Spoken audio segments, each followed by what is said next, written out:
Good morning. Good morning. Oops. Morning, everyone.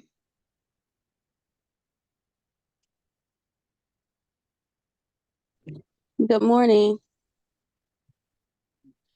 Jasmine. Good morning. Hey, Malik. Hi, Carla. That's fine.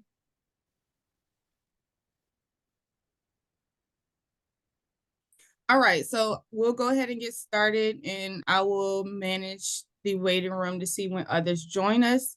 So good morning, everyone, and welcome to your 7th training with us, Introduction to Cognitive Behavioral Therapy, which is also known as CBT. Today we have with us Dr. Christopher Deussing, who's a consultant with the Deussing Institute, and he's going to be with us today for CBT as well as a later session in the next couple of months. Dr. Deussing, you can go to the next slide for me. So as you guys know, this is in collaboration with the Central East Addiction Technology Transfer Center under the cooperative agreement from the Substance Abuse and Mental Health Services Administration. Next slide, please.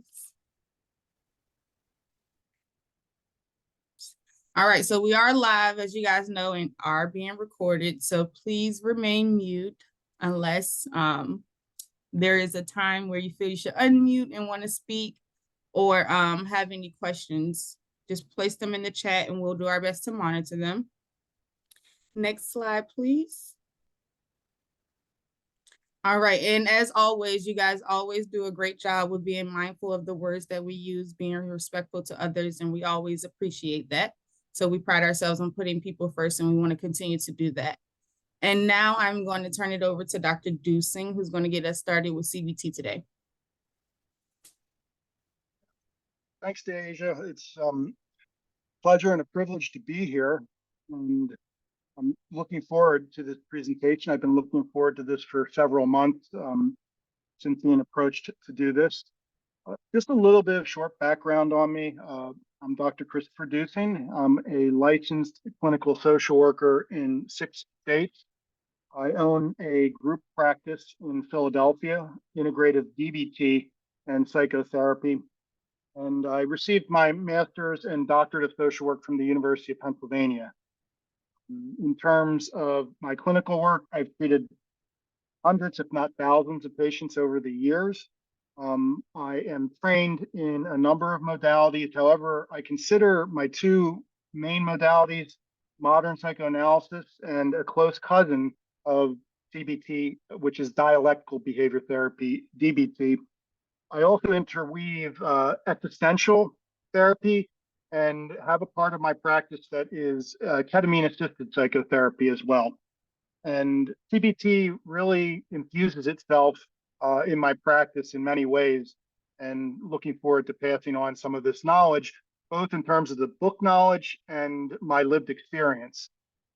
So to start out and get a sense of what cognitions are, what thoughts are, I wanted to do a mindfulness exercise.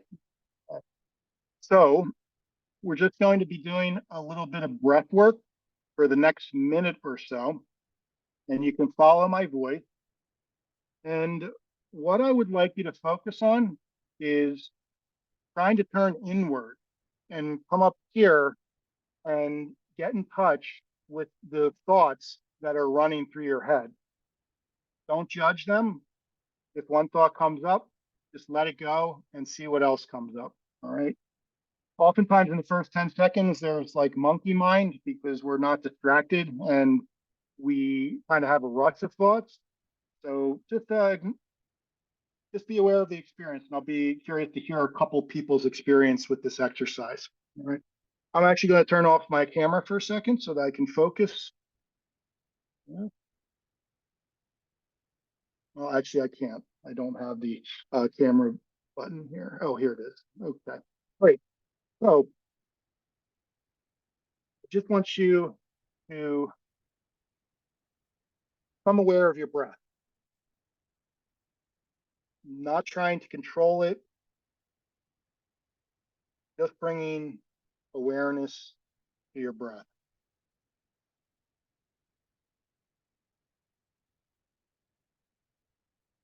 Breathe in through your nose and out through your mouth.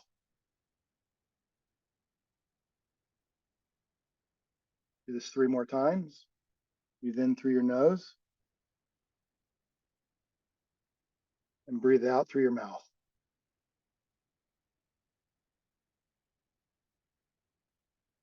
Breathe in through your nose and out through your mouth. And the last one, I want you to take the biggest breath of your day so far. Breathe in and let the breath out with a sigh.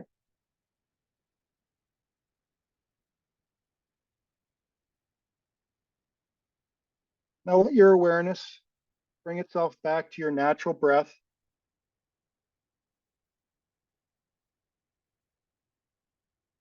And set an intention today to be as present as possible. A 3-hour class is a long stretch, so let's do our best to be as present as possible over this long stretch of time. One more breath in and breath out. And then come back to the room.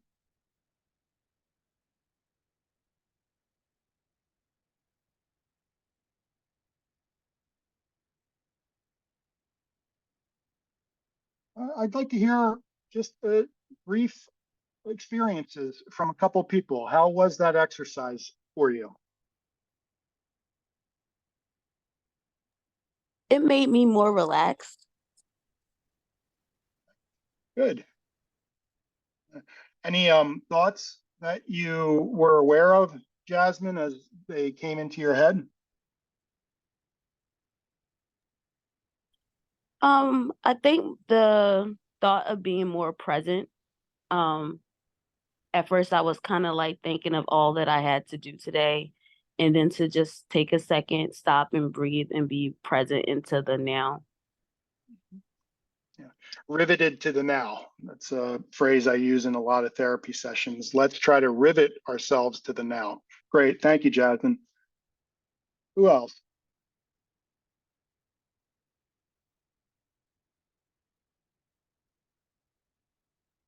Yeah, I agree with Jasmine. It made me a lot more relaxed. It like slowed my heart rate a bit. Diamond, am I pronouncing your name correctly? My apologies Yes. if I'm not. Yeah, so you had, it seems, a little bit of a somatic experience accompanying the breath work with your heart rate going down. Wonderful. And were there any thoughts associated with all this, Simon? Honestly, no, because I feel like my head was a lot more clearer because I was focusing on my breathing rather than any thoughts that I could have. Wonderful. And how about one more person? We'll open up into the material. Lola placed in the chat, it was difficult not to control my breathing once I was told not to.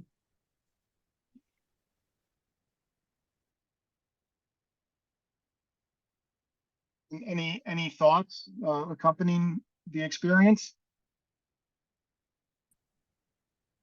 It definitely like it was helping me to clear my mind, but I think it was mostly because I was focusing on like my breath at the time. So I didn't really like have a lot of things that were going through my mind. I was just like focusing on breathing in through my nose and out through my mouth and how it was relaxing my body. Perfect. Seems like we have some advanced mindfulness individuals in here, if you're able to kind of get to that place of empty-mindedness. And that's oftentimes a place where we can find wisdom. And this isn't from CBT, from DBT, accessing wise mind, which is that place of intuition, calmness, of seeing things clearly. All right. Well, thank you so much for participating in the mindfulness exercise. And we'll jump right into the material. I also, too, if people feel so inclined, feel free to come off camera for a little bit if you want. It can help me feel a little bit more connected to the class. However, it's not mandatory. And if you have questions while I am speaking, you can drop them into the chat. Asia is going to sort through them and try to connect some of them, and we'll get to those questions as much as possible in the questions and answers parts of this presentation.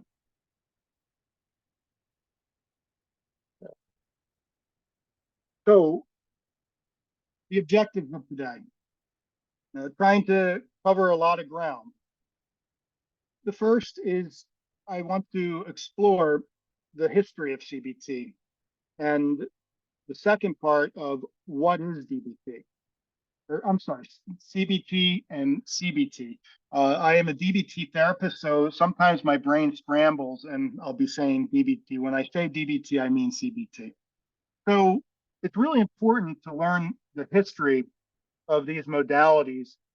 A lot of times I see young therapists being trained, and they're trained in the technique and how to apply the theory. However, oftentimes the training can fall short in terms of the historical root of the modality and how it came about. It's really important to understand the history in terms of where cognitive therapy and cognitive behavior therapy have come, because by understanding the history and the theoretical roots, get a much more profound understanding of the techniques and the skills and how the therapy is delivered. So after going through the history of CBT and exploring what is CBT, we're going to do that through learning some of the central terms and concepts of CBT. There is so much with CBT that I had to whittle this down to some of the terms and concepts that I see as integral to the modality. We also, too, a big thing I hope to leave you with in this class is an understanding of how thoughts, cognitions, feelings, emotions, and behaviors interdependently interact with each other. Right. In CBT, we are really focusing on the thought component. However, seeing these as interconnected is absolutely vital because it allows for a wider range of interventions for clients in possibly other modalities too, where if CBT isn't working, perhaps we can move towards a more behavioral therapy like dialectical behavior therapy. If emotions and feelings are the primary thing we need to work on, we may do something like rational emotive behavior therapy, REBT, which we'll actually learn a little bit about shortly. We want to gain strategies for dealing with disruptive thought patterns. And my hope is that we can talk about the book knowledge of CBT. However, where the rubber meets the road, I want to discuss the application of these techniques and principles to practical situations. We can spend all the time we want in the theory and the books. However, if we're not thinking about how to actually apply this in a live fire situation, we're missing a large part of the equation. And I am also a big believer in experiential learning and applying the CBT techniques to practical situations is key to get that experiential learning. So a little bit about the history of CBT. I did not make this sharp slide. I have to give credit to Deasia. All my slides are blank white, stark white.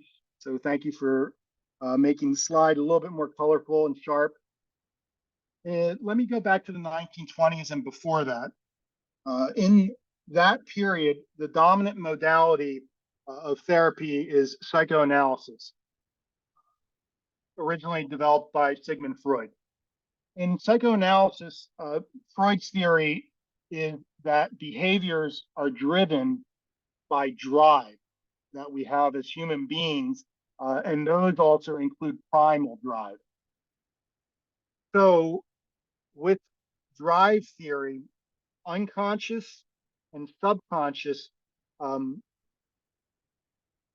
unconscious and subconscious drives, they create behaviors. So the behaviors are coming from internal to external expression. All right. As we move from the 1920s to the 1950s, we move into neo-Freudianism. We also move into modalities that start to really question psychoanalysis, which it really meant it needed to be questioned at that time. So out of the 1950s, if you're familiar with B.F. Skinner and the start of behaviorism, which is a theory and a therapy focusing on observable behavior. So we are working with the external, focusing on behaviors, not the internal. Behavioral conditioning and behaviorist learning theory. So the best simple example of behavioral conditioning and behavioral learning theory is Pavlov's experiment. I'm sure that people are familiar, or some people are familiar with that, where Pavlov, during this time, set up an experiment with dogs and a bell and food. All right. And in the beginning, Pavlov combined the ringing of the bell with food.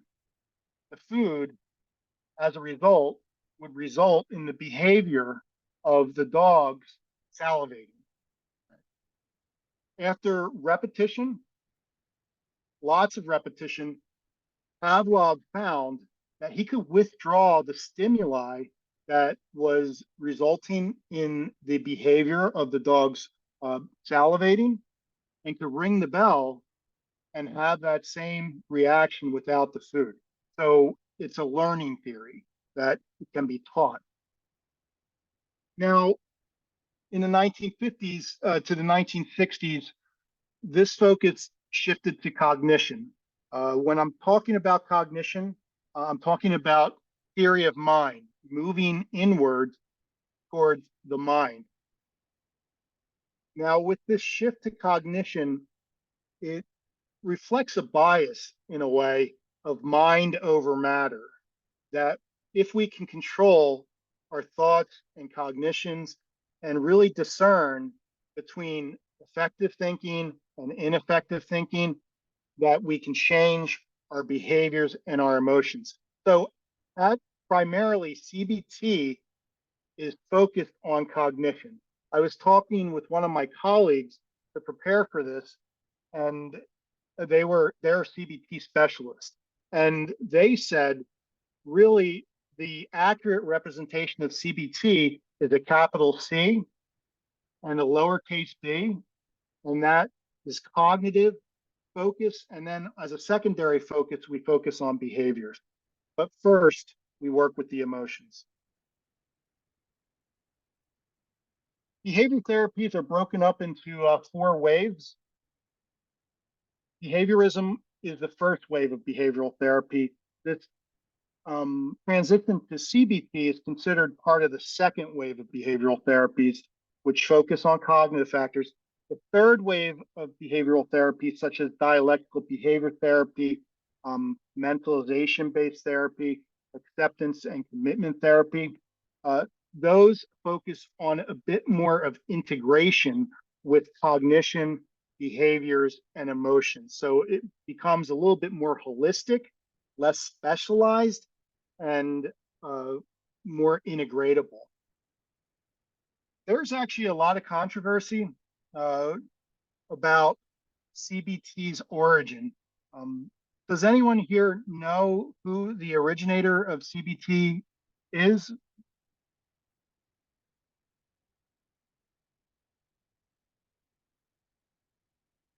Oh, yeah. So really, it's a toss-up.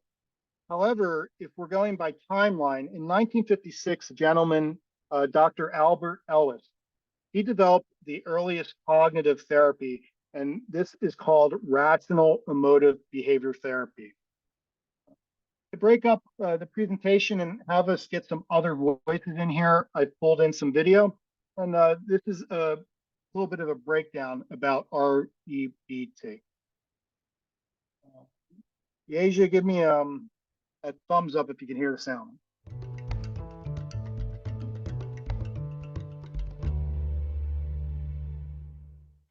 People disturb themselves. They don't get disturbed. That's psychoanalytic nonsense. They disturb themselves largely by what they tell themselves. And they first take adversities, hassles, problems of life seriously, which is good, but then they take it too seriously and lose their sense of humor. So we have many cognitive thinking techniques, many experiential, emotive feeling techniques, and many behavioral. But one of the ones that overlaps is humor, because it's a thinking technique, it interrupts your nutty thinking, and it's a feeling technique, and it's also behavioral, it pushes you on.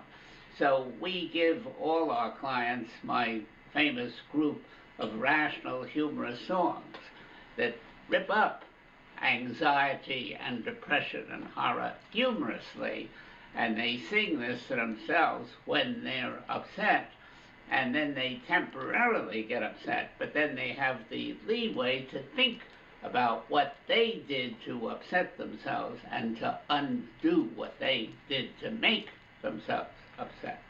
Could you give us one of these humorous songs?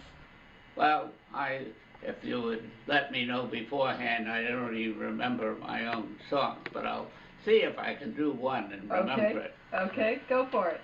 Love me, only me, or I will die without you. Make your love a guarantee, so I can never doubt you. Love me totally, really try, dear. For if you man love too, I'll hate you till I die, dear. And it goes on.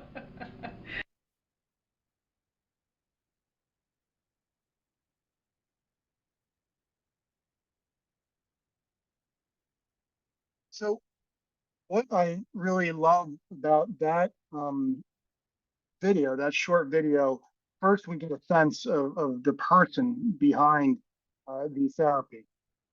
And I also really love that video because he highlights humor as an intervention.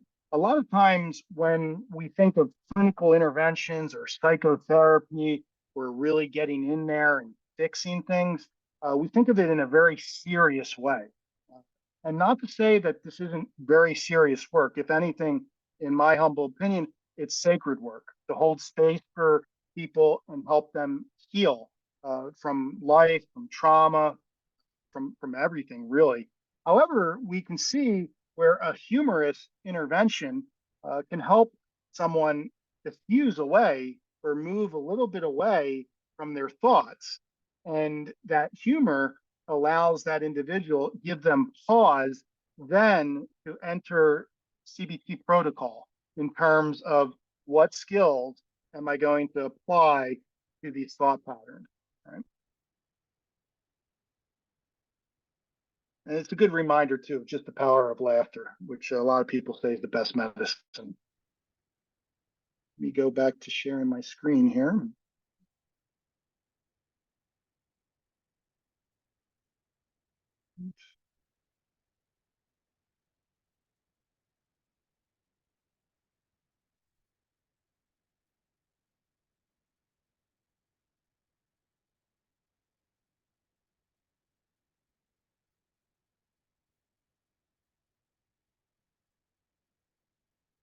Have to rearrange this here.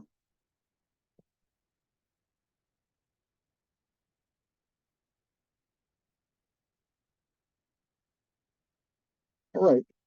So we have Dr. Ellis, and also too, just anecdotally, I've heard that Dr. Ellis was a very warm and engaging man. I think we get a little sense of him there. And I want to stress that in terms of that is oftentimes a central thing in therapy. We need warmth, we need relationship. Oftentimes, the curative factor, no matter what type of therapy we're applying, is the relationship that we have with the client. So on to the controversy. So in 1956, we have Ellis working in a parallel process in the 1950s, the late 1950s, right around the same time. Dr. Aaron Beck, who was conducting free associative psychoanalytic sessions, working on people in more of the classic fashion, he noticed that thoughts weren't as unconscious as Freud had previously theorized. And Dr. Beck realized that certain types of thinking, not necessarily drives or repressed thoughts or suppressed thoughts, may be the cause of emotional distress.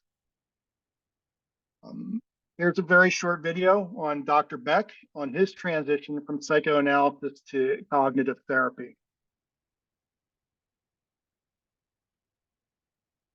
And I was just wondering how long it took you to move from psychoanalytic to cognitive theory, how long that transition was. How long did it take to make the switch? Yeah. Amazingly, it took a couple of years. Even though I've been trained in psychoanalysis and went through my personal psychoanalysis and analyzed a couple of people, and that stretched out over my psychoanalytic training, starting with my residency, probably stretched out over 12 years. It took 2 years to change it. And what changed it is once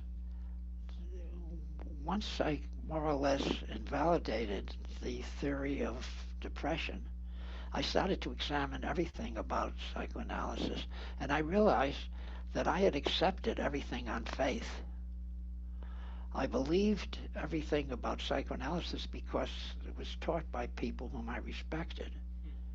And it did seem to have an answer for everything, too.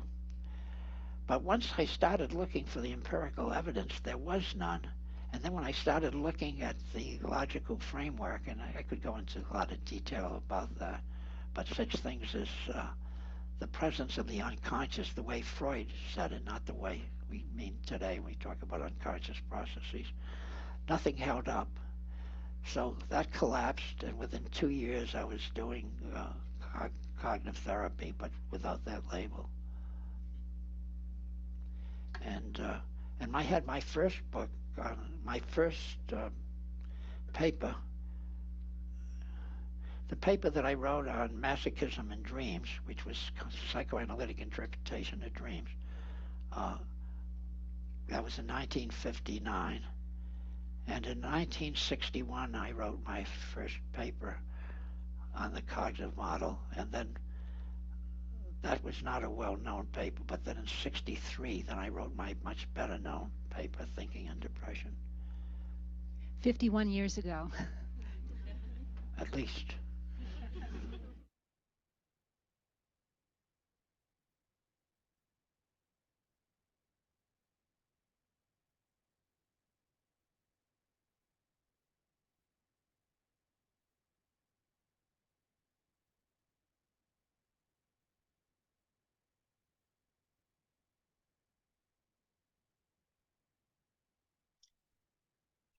Back to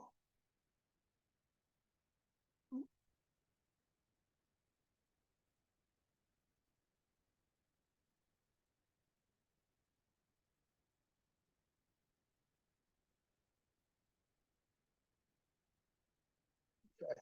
So back to slides.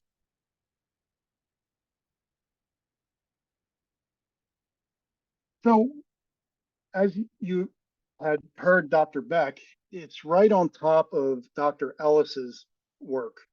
Even a little bit later, he put his first paper out a couple of years after Ellis had already built REBT. And this becomes a little bit controversial because Dr. Aaron Beck then pretty much claimed CBT as his own. And there was friction around that because Dr. Ellis kind of started to fade into the background. And I just want to give credence and accolades to Dr. Ellis because he set up the ground. And unfortunately, Dr. Beck and him couldn't get along. and just work in a more integrative way. So now we have Dr. Beck. He developed cognitive therapy. The behavioral component had not come on board yet. Remember, the first wave of CBT is the behavioral component, and we're going to circle back to that. So with cognitive therapy, CT, we have him slowly develop CBT through his merging of the new, which is the cognitive therapy, and the old, that first wave, behavioral therapy.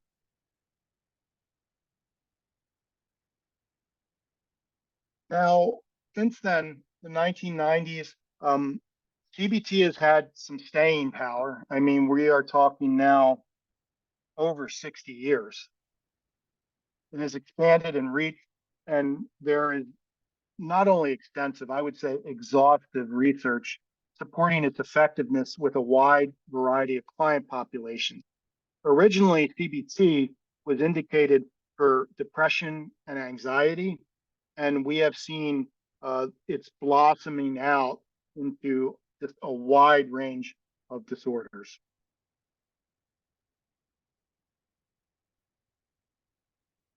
So, what is CBT?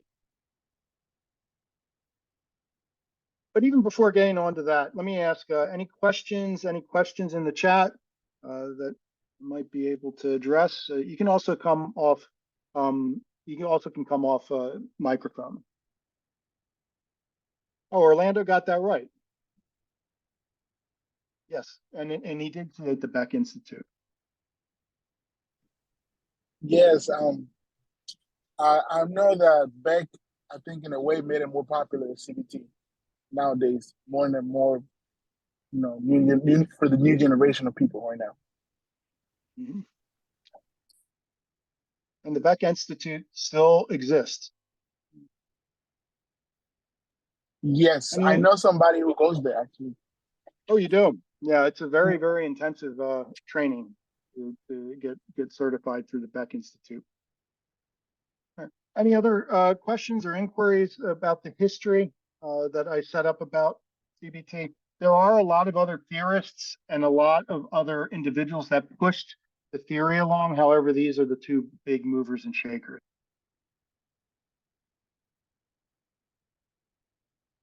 Okay. So let's get down to what exactly is CBT?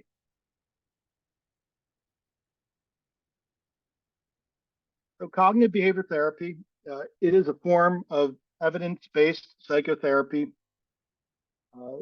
with a wealth of research backing it. Everyone these days wants to have evidence-based practice, EBP, and cognitive behavior therapy matches up to that. There's a couple reasons why that is. Off the top of my head, one of them is cognitive behavior therapy with its focus on behaviors and tracking cognitions and tracking outcomes. It's very measurable and is very amenable to research, quantitative research. Another component of this, a cultural component and a systemic component that added to this is during the 1980s and 1990s here, we have the advent of managed care. And so with managed care coming in and overseeing treatment, they want efficacious and solution-focused brief therapies so that the least amount of money is spent. Unfortunately, there are a lot of unintended consequences to the privatization of health insurance and managed care. So we see cognitive behavior therapy just with this big surge of research. And this is unfortunate because in the 1970s, 1960s, and 1970s, there was a very rich movement of existential therapies, humanistic therapies, person-centered therapies, creative therapies. And after managed care, and also too, after big pharma Big Pharma funded a lot of studies with CBT, there is so much evidence there. And that really lent credibility to it over other modalities. And it quickly became the dominant modality. And even to this day, has some dominance to it. Although I think that's softening up. And I'll speak to that when we get to the critiques of CBT. CBT, as was alluded to earlier, it's very different from previous approaches to psychotherapy, such as the psychoanalytic approach, where the therapist looks for the unconscious meaning behind the behaviors, form a diagnosis. In CBT, we're looking for the thoughts behind the behaviors to form a diagnosis. CBT, it is a problem-focused and action-oriented. It's a dynamic form of therapy, meaning that it's a targeted therapy used to treat specific problems related to a diagnosed mental disorder. One of the things I like about CBT, it complements psychoanalysis and psychodynamics in terms of, with psychoanalysis and psychodynamic therapy, you are going to have the patient say everything, free associate, not necessarily have a target to work on. Oftentimes in psychoanalytic sessions, the therapist is just remaining silent while the client talks.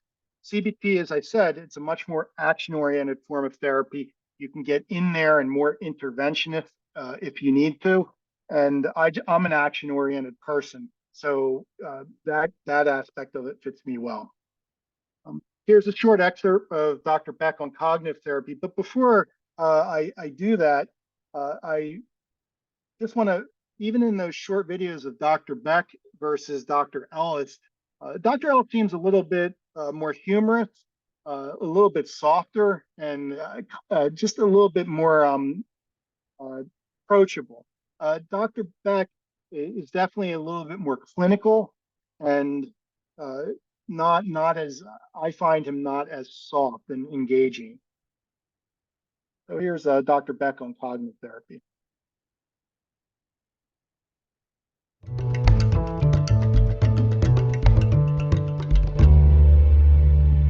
Using this cognitive map, they're able to then use a variety of techniques. They could be experiential, they could be insightful, they could be strictly cognitive or behavioral to attack the disorder. For example, at Oxford, there have been about 10 or 12 different disorders that have been tackled: social anxiety, chronic fatigue syndrome, hypochondriasis, panic, and so on.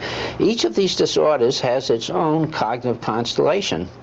And once the cognitive constellation is pinned down, then one can get the various important techniques that are going to be useful in that.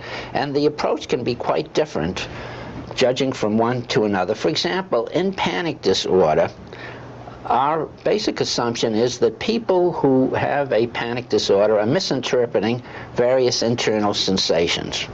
Now, when the patient comes into the office, the panicky patient is fairly calm. For one thing, panicky people feel much more reassured when they're in the presence of an authority, of a medical or psychological authority. So they will never feel panicky in your office. So what we have to do is we have to produce a panic attack or a semi-panic attack, get the patient then to become aware of the sensations, and at that point, when they're aware of the sensations, they can then relabel them as not a threatening disaster, not a catastrophic thing, but as something that's quite explainable in normal biological terms. But since they're in a very high affective state, the sluices for learning have been opened up, and they can then take the information in, and within a very short period of time, they have reconstructed their entire interpretation of internal sensations. Now, in contrast, somebody who's depressed doesn't have to have the depression reproduced in the office because they already are depressed. And so what one does there is to see the kind of thinking, but in the thinking of the depression is not focused on internal sensations, as it is with a panic, but has to do with their own beliefs about themselves, about their future, and about their past. And so one can deal directly with the way they're interpreting their external events at that time.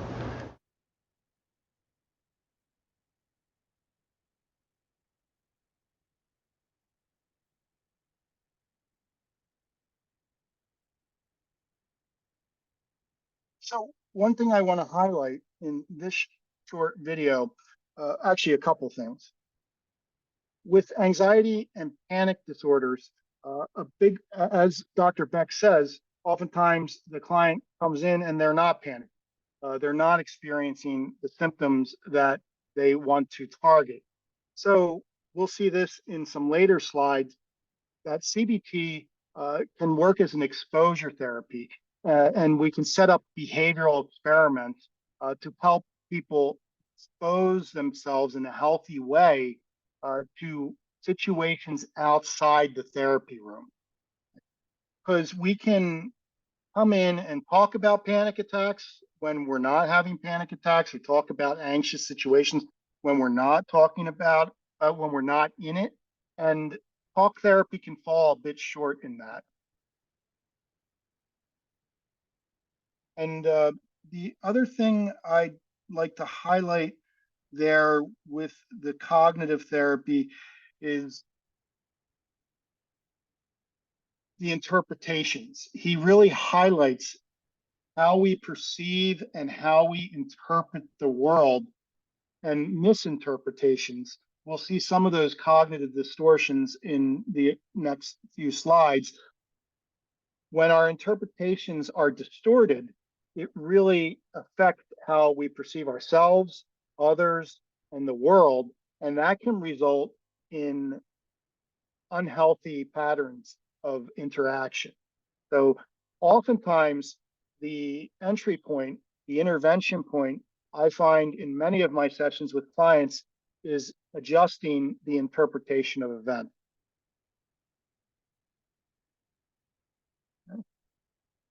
So CBT focuses on the links between thoughts. Remember, the primary focus is on cognitions and thoughts and how they lead to, are connected to, are interdependent on feelings and behaviors.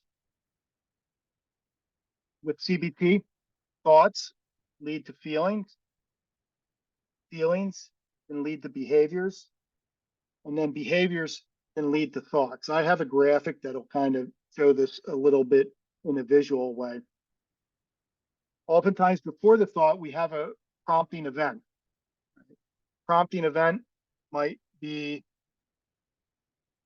I have to go to a party tonight, and there's going to be a lot of people there. And all of a sudden I'm thinking about the party, and all of a sudden these thoughts come up like, wow, I don't do well around a lot of people. I can't do this. And then that thought can lead to feelings of maybe sadness or shame, even in terms of something's wrong with me. And then those feelings can lead to behaviors. So I feel shame, I go into a shame spiral, and then I go into the behavior of isolation, which then can feed the thought. So we see how we can get some dysfunctional feedback loops here.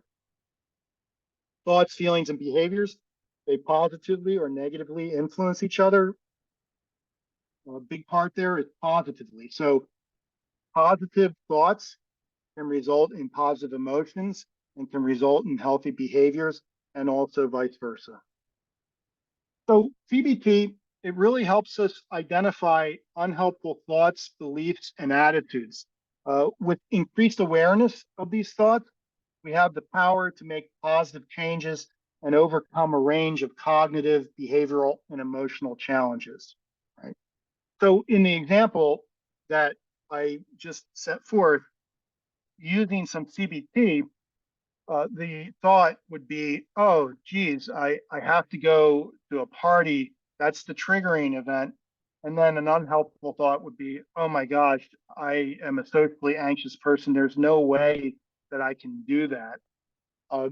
Now, becoming aware of that thought is the first battle, making it less automatic and just being able to be like, okay, I'm having a thought that, wow, I have social anxiety and I can't do this. So the big difference there is separation from the thought. The fancy psychological term for that is cognitive diffusion versus cognitive fusion, where we are our thoughts.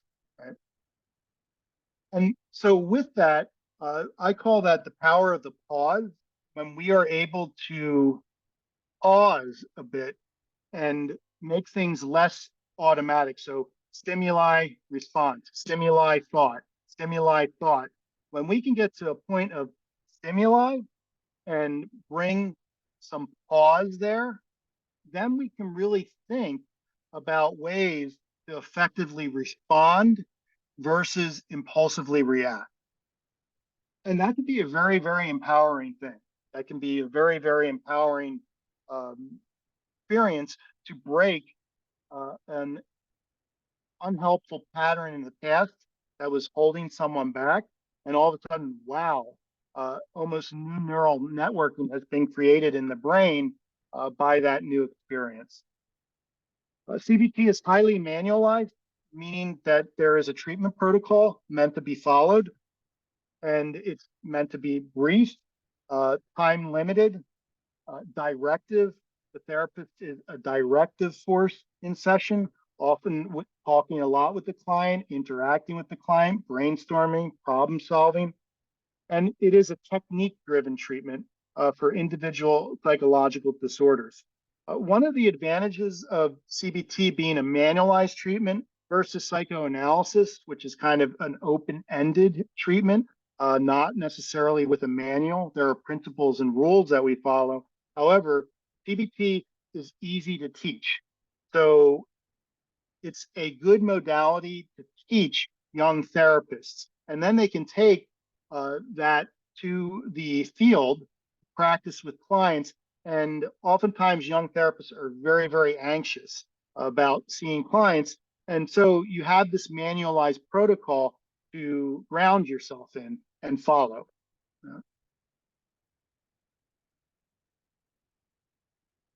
So the structure of CBT.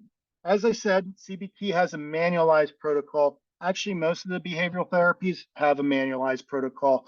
It is time limited, generally 10 to 12 sessions. So the insurance companies love that. In 10 to 12 sessions, all of a sudden you have a positive outcome, you can discharge, and the insurance company likes it because it hasn't been a year of treatment, right? It is goal directed. Goals are smart. They are specific, measurable, achievable, realistic, and time limited.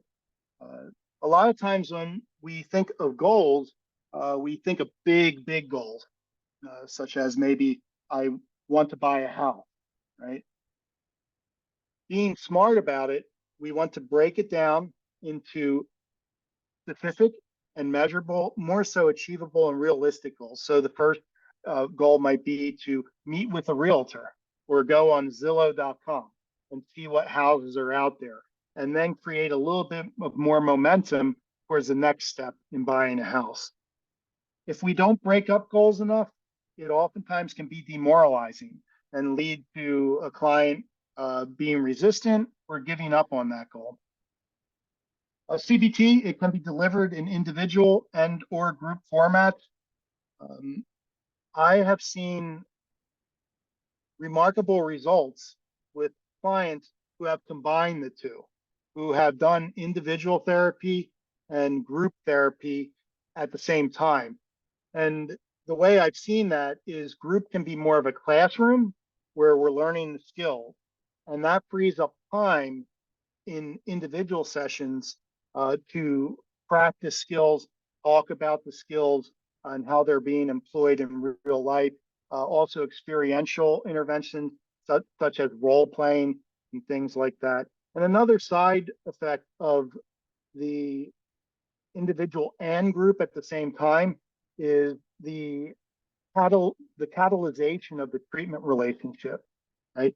So if a client is seeing a therapist in individual and in group, they're seeing a therapist more, they're seeing the therapist in different settings, and that can be very rich material to more quickly develop treatment rapport and treatment relationship, which again, as I stress, is oftentimes the primary mechanism of change in therapy.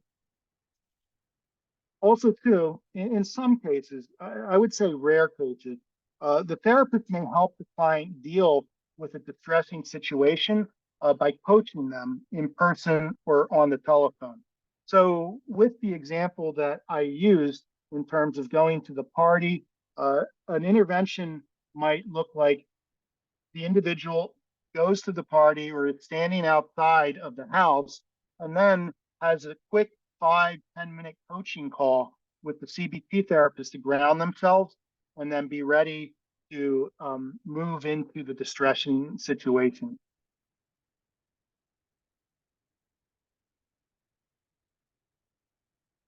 CBT can be conceptualized as having 6 phases. The first, as in many treatment modalities, is assessment. What we are trying to do here is assess a client's cognitions first, and then see and assess how they're affecting behaviors and emotions. Reconceptualization is oftentimes where we are introducing and teaching a lot of the skills that I'll be touching on a little bit later. And primarily, these are cognitive skills. Again, I know I'm saying cognitive a lot. However, it's cognitive behavior therapy. After teaching, and this is where a lot of the skills, the client gets a general understanding of the skills. However, there needs to be practice to get these down almost to the point where they're muscle memory. And that's where we have skills acquisition. Right? Now, skills consolidation and application training, that's a bit more of a advanced level where we're taking the skills that we have and putting them together into treatment protocols that work for each individual client. So for clients who have a good amount of DBT under their belts, they can start to almost customize or remix some of these skills and make them their own. They can combine skills, maybe stack skills, even create like a progression to go through in terms of when they're feeling distressed or having those thoughts. And then the application training is applying it to the real world. And then after that, once we have stability and progress, we may move to titrating down on sessions and moving more towards a generalization and maintenance protocol. And then, as always, we want, and always with treatment in general, we want the pre-test in terms of the assessment where the client was. Part of the assessment can also be using some metrics and some scales. And on the post-treatment assessment follow-up, going over those same scales and really noting the difference. And sometimes that can be really eye-opening that people realize that, wow, I've really transformed myself, not in this quick turning over a leaf way, but through a lot of hard work, a lot of homework. Homework is a central part of CBT. And again, that can be very empowering. And then after that, the client is ready for discharge and may move out into the world and then eventually maybe come back for some tune-ups or some episodic treatment. I'm a big believer that treatment can be episodic in terms of we can have different cycles of treatment where perhaps one level of treatment is mostly CBT, and then the next level of treatment, once we move to deeper levels, we can do more insight-oriented work like existential psychotherapies. And this is where you start to see some really wonderful consolidation and integration. It's a helpful tool for treating and improving the original indications of depression, anxiety, social anxiety, and panic. However, CBT is a helpful tool for treating and improving communication and social skills. A good example of that would be communicating, let's say, with your boyfriend or girlfriend, right? And being really aware of the interpretations that run into your mind of what they're saying. Also, too, are you mind reading and thinking you know what they think? And by being more aware of that through CBT techniques, we can really improve communication, social skills, anger, stress management, goal setting, problem solving, also self-image, self-esteem, and confidence. So thoughts, dysfunctional thought patterns like I'm overweight and I just am out of shape uh, can be replaced perhaps by kinder and more gentle, self-compassionate thoughts in terms of, okay, this has happened. I have a lot going on in my life. I haven't been able to get to the gym, and a goal of mine is to get back to the gym. So how am I working with that versus just beating myself up with my thought? And let me also say, thoughts can be very assaultive and very abusive even towards the client. Clients can harm themselves not only by cutting. The classic thing of cutting is a definition in terms of cutting oneself and seeing blood and kind of grounding oneself in that. However, we can cut ourselves with our thoughts, and our thoughts can cut really deep. So a big thing about a lot of the clients that I work with in CBT and DBT is really becoming aware of when we are beating ourselves up. And then DBT can also be helpful for overall mental well-being. A lot of times with these modalities, we're thinking of how we can treat pathology and how we can treat mental disorders. However, on the other side of this is CBT and perhaps modifications of CBT being used for wellness. Also, instead of surviving, using it to thrive, right? It can also be used with coaching. So we've had an explosion of not therapy and therapists, but coaching. And I see a lot of life coaches, trauma coaches, various coaching individuals using elements of CBT. Okay, so to move into some of the models that DBT sits upon, I do want to take a break and just ask any quick questions around the past few slides.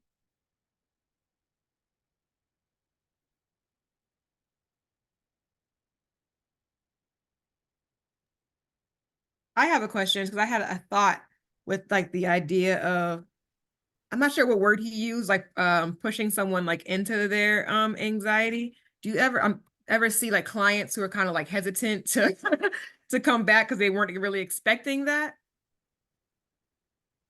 If the intervention is too soon, and if I am directing the client too hard, and that's something even where we can use CBT as therapists in our sessions, really evaluating our own thoughts and our own agendas and our feelings about the patient. Like a thought might be like, patient's in there, and I'm like, we should try some exposure therapy. What are your thoughts about that? Client says, oh, I don't know about that. I mean, maybe. And I'm like, we really need to do this to move to the next level. All of a sudden, I'm invalidating the client and moving more on my agenda. Slower is better. I think that's in general a better principle to follow versus trying to push the treatment. If I'm pushing too hard, uh, something's up, and I need to ask questions about that. Is that helpful, Lola? Yes, thank you. Yeah.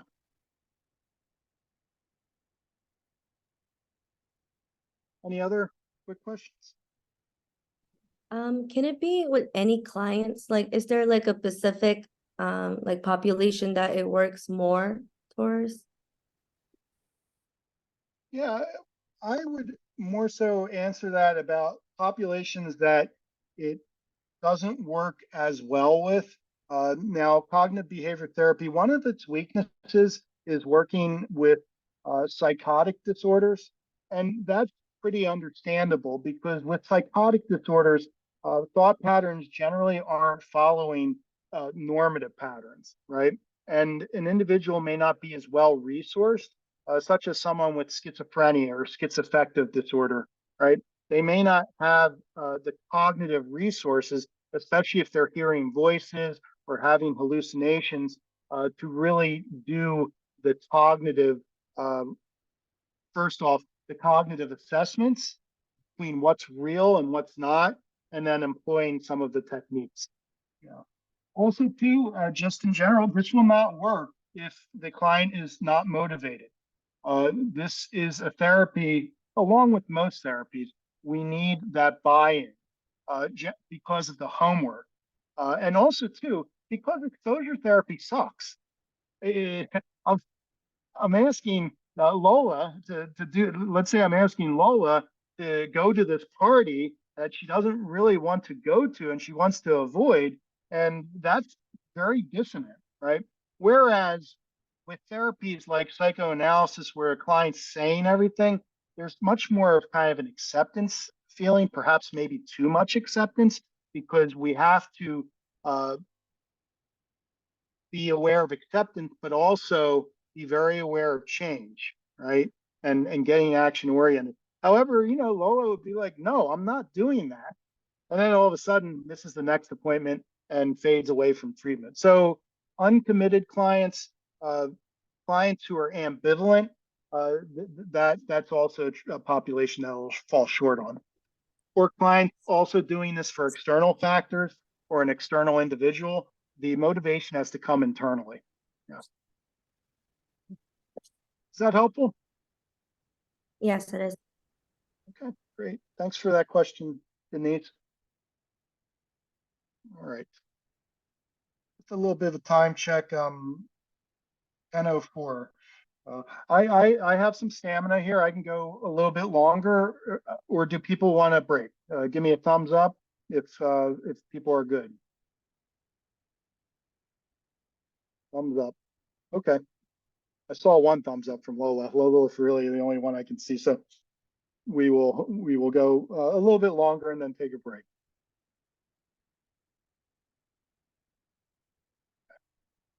So the ABC model is really at the core of or foundation. If we're to look at CBT as a pyramid, the ABC model is really one of those theoretical foundations of CBT. And here's a short video about the ABC model.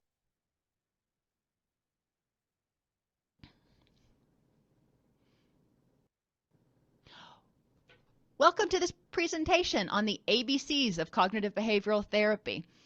This is part of the Cognitive Behavioral Therapy Nuggets series, and I'm your host, Dr. Dawn-Elise Snipes. The ABCs are one of the most foundational skills in cognitive behavioral therapy. In the ABCs, we recognize an activating event.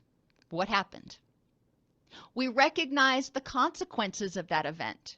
What was our reaction? And between... So I'm trying to get the full screen here. Let me stop that share for a sec.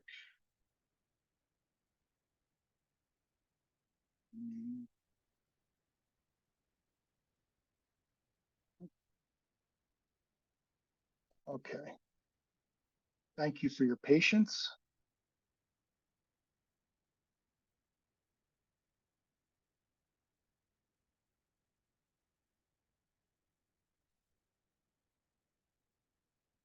the time that something happens and we have a reaction, we have this whole litany of automatic and often unhelpful, exaggerated, or out of context beliefs.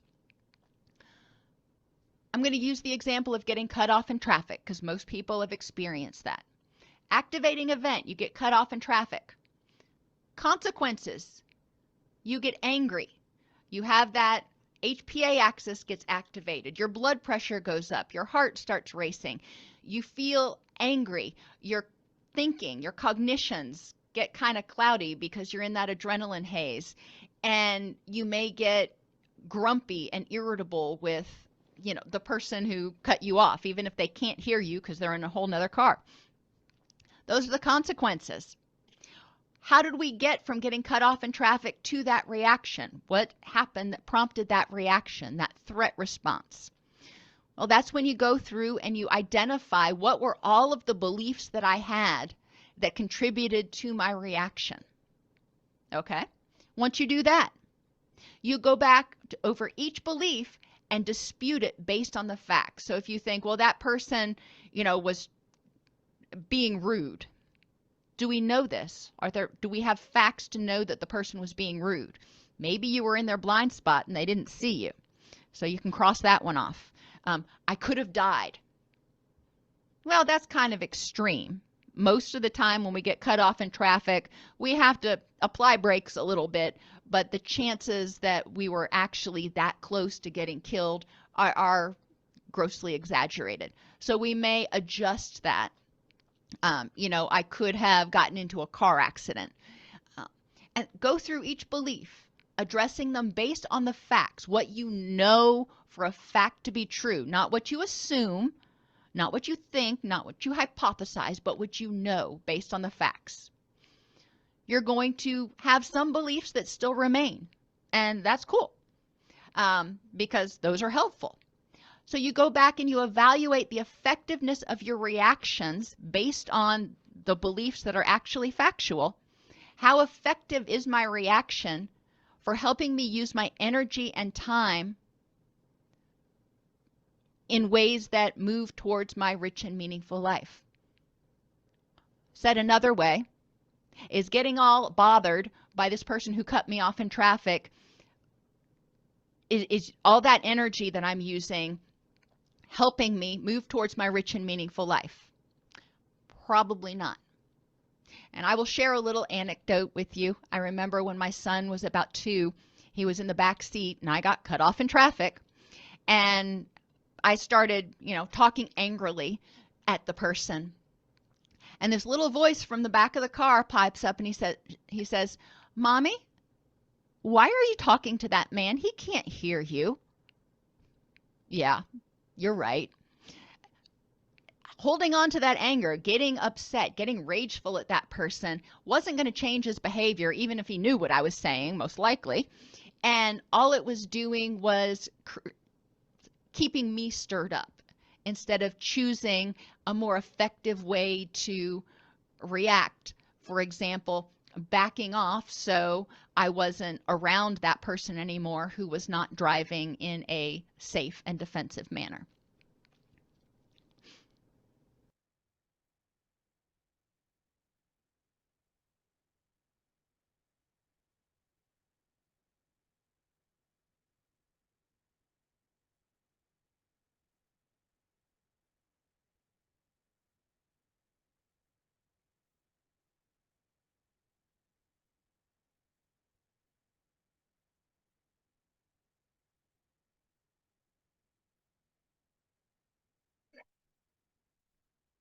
I also want to use this example. I'd spoken earlier about how interpretations are oftentimes the point of intervention with cognitive behavioral therapy.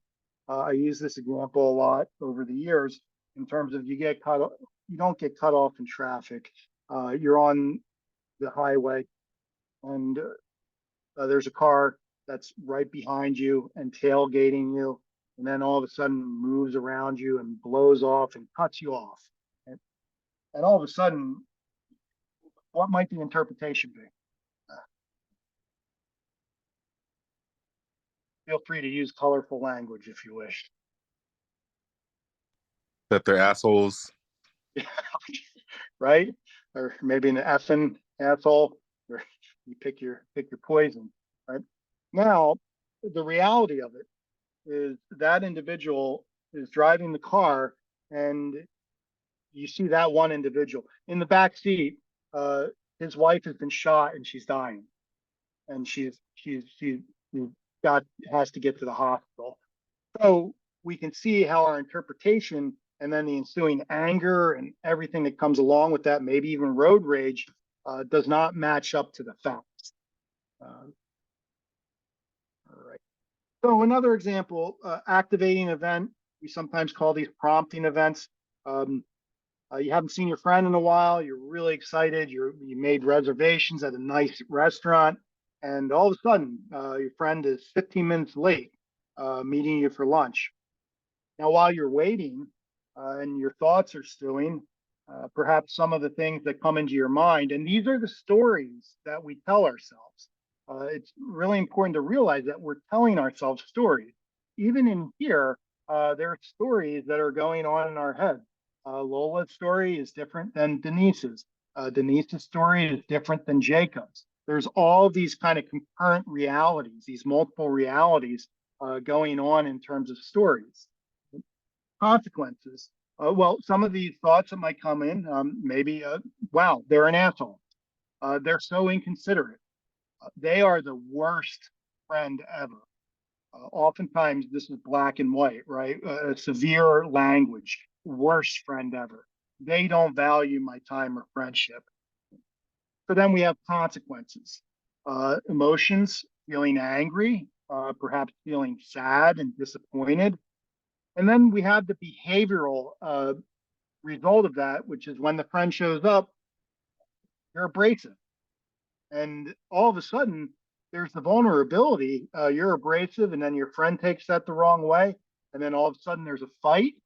And this has all happened because of these various cognitions and interpretations. And if we had used a little bit of CBT, mindfulness had slowed things down, we might have had a much better outcome. And why was your friend late? Maybe not because they're inconsiderate. Maybe not they're the worst friend ever. Maybe they just got a phone call from their friend that had to go to the hospital because their wife was shot. I had a thumbs up there from Jacob.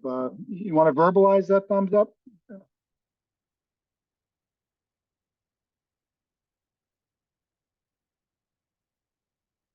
Yeah, I was just thinking how I feel like that happens so many times, what you're talking about, right? We do that in our daily lives.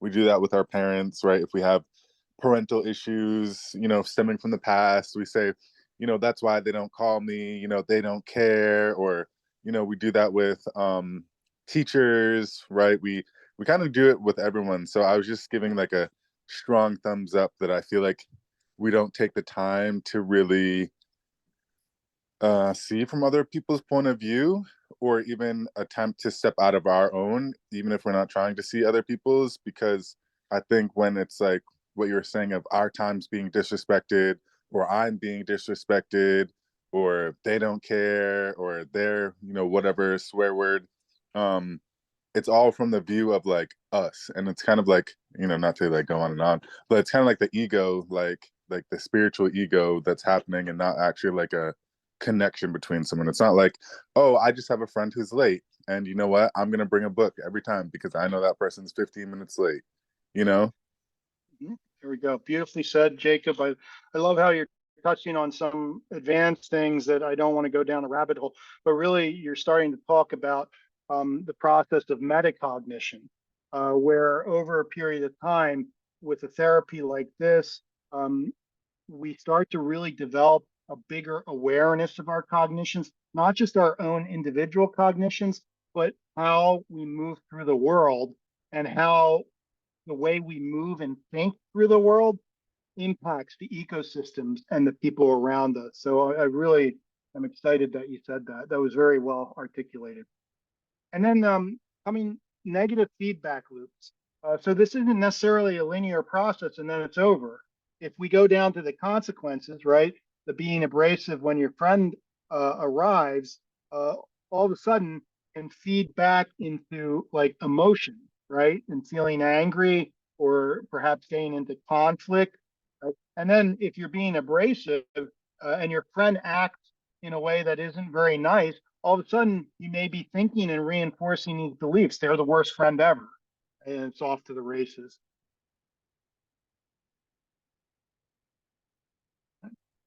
This is I can show you the ABCs in terms of just listing it in words. I also wanted to give you the ability to see it in a bit of a visual here. And this also highlights the CBT triad of thoughts, emotions, and behavior. And so this visual is really neat in terms of showing that the biggest focus is our automatic thought. Those are the things that we immediately go to. Connected to automatic thoughts are core beliefs, and that's another thing we'll get to. And then the reaction, and then you see on its secondary um, importance is emotions, behaviors, and physiological response. Now, the third wave behavioral therapies, such as DBT, um, they level the excuse me, they level the playing field where emotions and behaviors and physiological responses are just as important as cognitive automatic thoughts, core beliefs. And in that way, we can develop interventions around emotions, behaviors, and physiological response, somatic body work, um, physical interventions, not just talk therapy. So that's actually one of the limitations of DBT is its myopic focus on automatic thoughts. However, that can be very useful because with certain clients, that is a sweet spot. That is the sweet spot to really hit the cognitions and then change the emotions, behaviors, and physiological response. One last thing, too, I'll say is the situations. It takes time to come through the progression of automatic thoughts and the reactions and feeling the emotion and behaviors and physiological response, even from a hormonal level. When we are stressed and activated, it takes about a half hour for the stress hormones to exit our body, right? So this takes time. It's not a quick fix in terms of, okay, those are my automatic thoughts. Now I can really fix these things. We want to be patient with ourselves and also self-compassionate. Again, and the stress, this reflects a mind over matter or a mind over body philosophy. And I think we'll see when I present on DBT, we see a much more holistic view in terms of sometimes it's the physical over the mind. Sometimes we need to act on the matter to get to the cognitions, right? Dr. Marsha Lenihan, the follower of DBT or the founder of DBT, I may butcher her quote a little bit here, but she said, "You cannot you cannot think yourself into new ways of acting. You have to act yourself into new ways of thinking." So, what are these automatic thoughts? They are automatic interpretations of events, experiences, and people. They're internal dialogue and self-talk that can happen very quickly, even instantaneously, reflexively, oftentimes before we can even process a situation. Also, this self-talk can turn inward upon oneself, right? So, such as you're late for a meeting, and all of a sudden the internal dialogue is, "Wow, I really messed up, right? I messed up," and then all of a sudden pour some shame on there, and you can be like, "Wow, I'm an f up," right? Uh, so that ties into how we can cut ourselves with our words. I mean, that first one of the first slides, words matter, and words, and that old saying, "Sticks and stones may break my bones, and words won't hurt me." I can't. It's absolutely yeah. Also, though, automatic thoughts can be uplifting and encouraging. This is all isn't negative, and it can be negative and critical. And automatic thoughts may be accurate or distorted. Right? I mean, has anyone ever walked into a room and had an automatic thought about a person they didn't know? Like, well, All the time. all the all the time. Okay. Any other examples of people's automatic thoughts? Any automatic thoughts that people have that they notice maybe patterns or struggle with? Quick examples.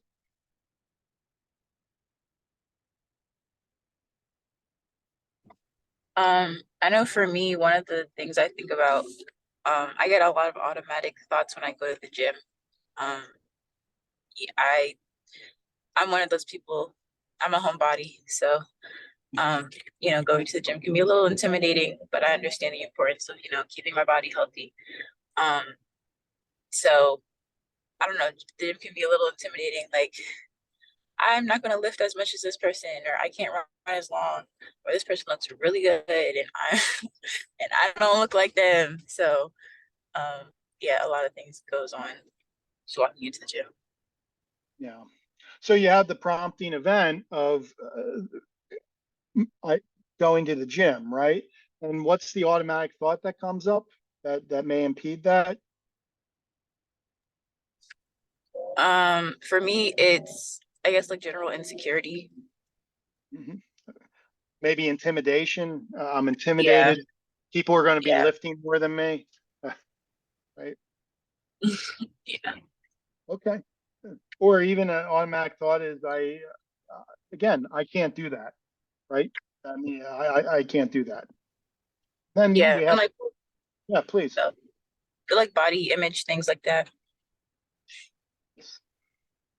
Like I don't look like the people like in the gym, strength wise, body wise, things like that.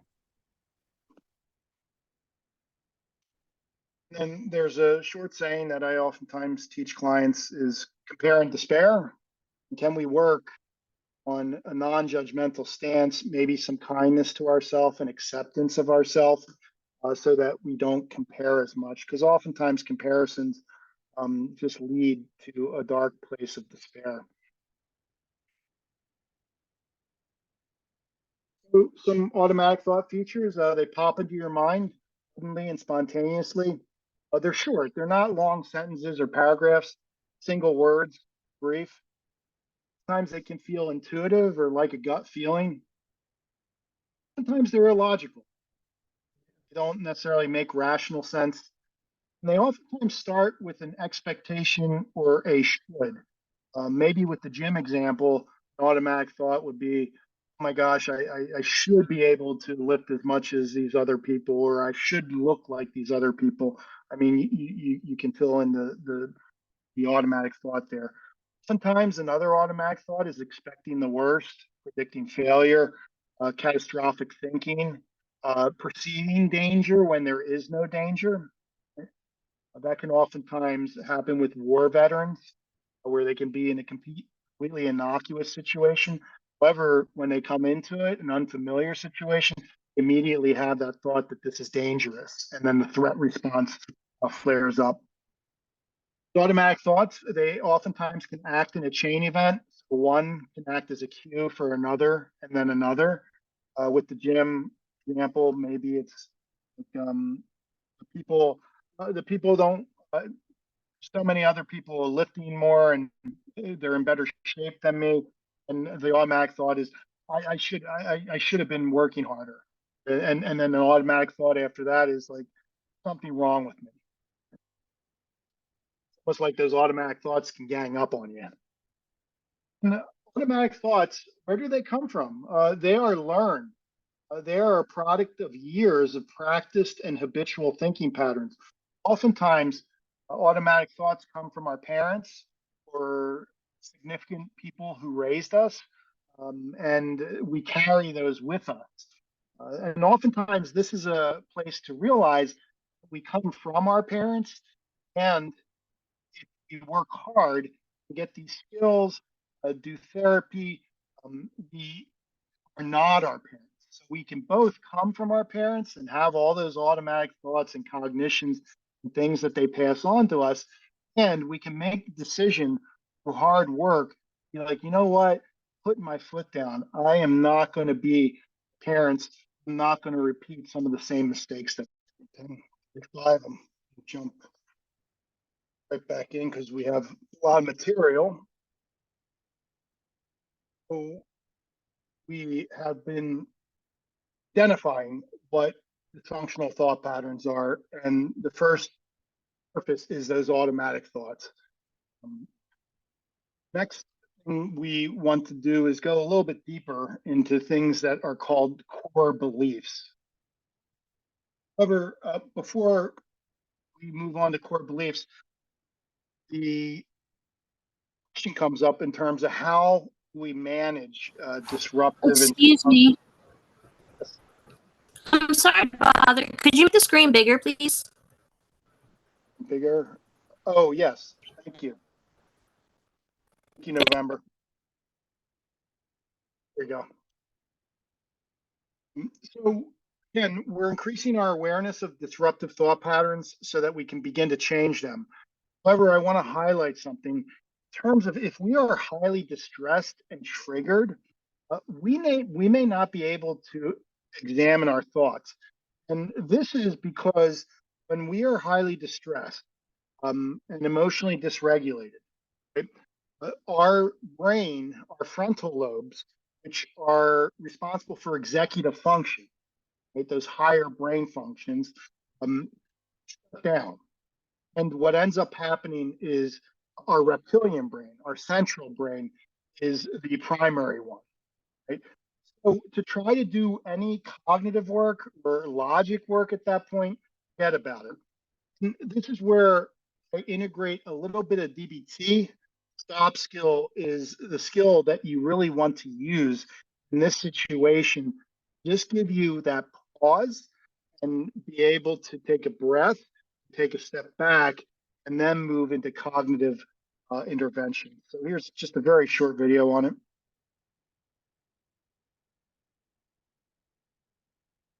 When we're not being mindful, it's easy to allow our moods, feelings, and emotions to control how we behave. And as a result, we usually act in ways that feed back into how we're feeling, making those feelings even stronger. But if we can learn to act more mindfully and choose our actions and behavior, we can act in ways that help calm our emotions, pull us out of bad moods, and change the way we're feeling. So now we're going to learn a brief exercise based on the acronym STOP with 2 P's that can help us act more mindfully and not just on automatic pilot based on how we feel. So when you notice that you're stuck in a bad mood or having some negative feelings or emotions and perhaps not behaving or acting in the most helpful ways, take a few moments and stop. Stop what you're doing, taking a breath and following your breathing for a while, and then observing what body sensations are present, observing your feelings and emotions, observing what thoughts are going through your mind, and observing how you're acting and behaving. And then planning, asking yourself, what's the best thing I can do for myself right now? And finally, having chosen how you'd like to act right now, rather than acting on automatic pilot based on how you feel, proceeding to act mindfully and take whatever action you've decided upon as you go on about your day.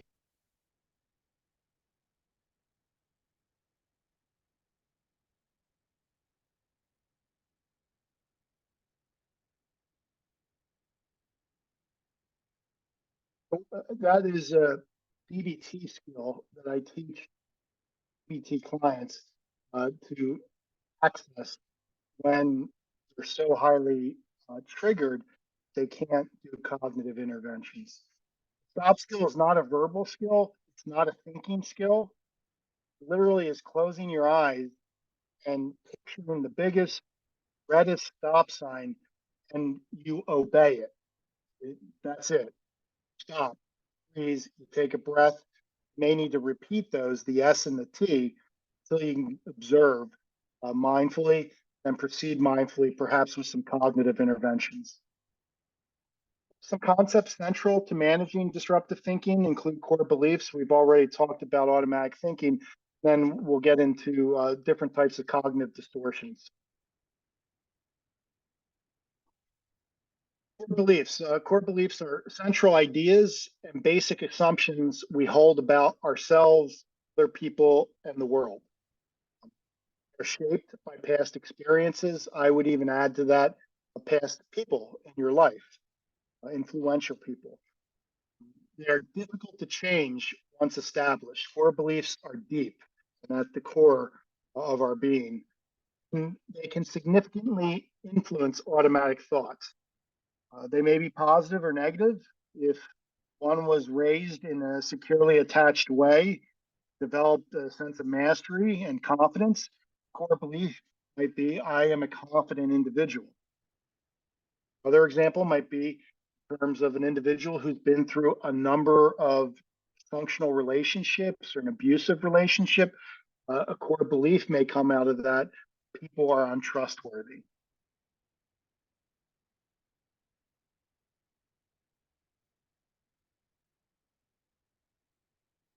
Here's a little bit of a complicated visual that I want to try to explain that sets up these core beliefs. So just try to follow me best you can. But we see the core belief. What I like about this is it integrates the ABC model, that foundational model, right, of the thoughts, behaviors, and feelings. So at the center, you see that's your core beliefs. Another core belief could be the world is a good place in general. People are good in general. Other core belief might be like, actually, I feel like humanity is bad, and then that people are untrustworthy. Right? So there's three types of core beliefs. We have core beliefs about ourselves, about others, right? And about the future. I looked in the chat, and a good example of a core belief about yourself is repeating to yourself. If you repeat to yourself enough, I'm overweight, I'm out of shape, I'm fat, right? All of a sudden, said enough, that can become a core belief and very difficult to change. Core beliefs about others touched on that a little bit in terms of people are dependable or people are not. And then core beliefs about future. I have a core belief that centers around hope around my future. Or maybe a core belief is I feel hopeless about my future because of all the things that have happened to me. Now, we see on the outer circles here, core beliefs, they builds upon those are the thoughts and behaviors and feelings. And here, the circles and the bi-directional arrows, it's not linear in terms of the thoughts that are first. Thoughts trigger feelings, behaviors, other way around, behavior can trigger feelings, thoughts. To highlight, again, with CBT, we're mainly focusing on interventions at the thought realm. And once we have enough CBT interventions, we're able to examine those automatic thoughts. All of a sudden, we can peel back the layers, get to some of these core beliefs. Now, when I teach DBT to you, you will see how it's much more equalized, and we have interventions in all three areas, which is really exciting because something isn't working in an emotional intervention or cognitive intervention, we can move to the behavior interventions and vice versa.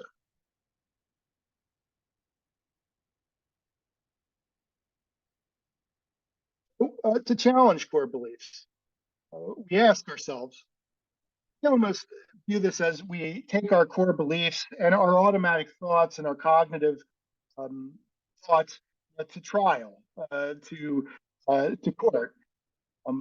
So we want to ask questions. We want to cross-examine them. To challenge a core belief, ask what past experiences can you think of that show belief is not completely true all the time? List as many experiences as you can think of and be specific. Consider the above experiences. Then, after examining that, can we come up with an alternate core belief and kind of balance out those old core old core beliefs from past experiences.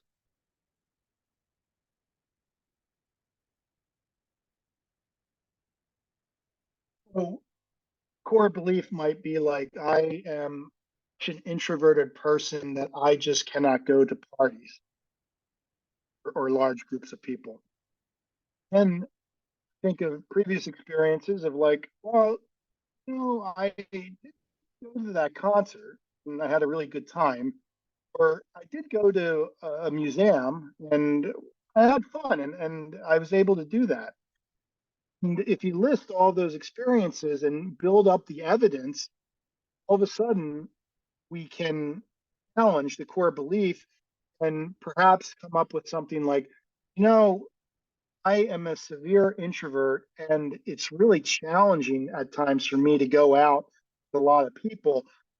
However, grown a lot and have these skills and I have these past experiences, I have more capacity to go out sometimes.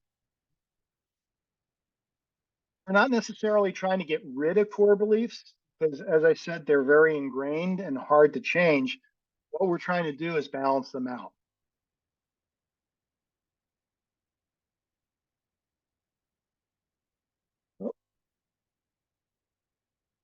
Any questions about core beliefs?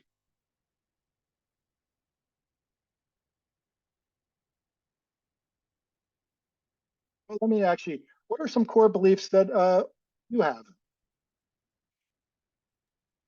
I used to always think my parents were right about everything.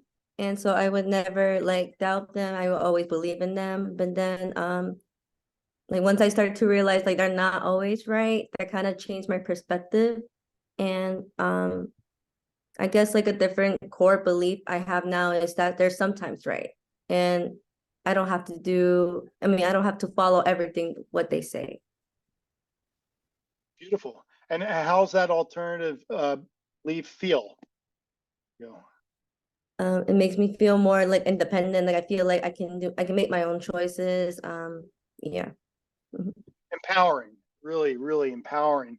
Because these core beliefs can oftentimes hold us hostage, right? And hold us patterns that aren't leading to our evolution. So it sounds like you really liberated yourself, Denise. Nice job. Next time you have some of these core beliefs, I encourage you to take them to court. Right? I don't know if that's a civil or criminal court, but whatever works.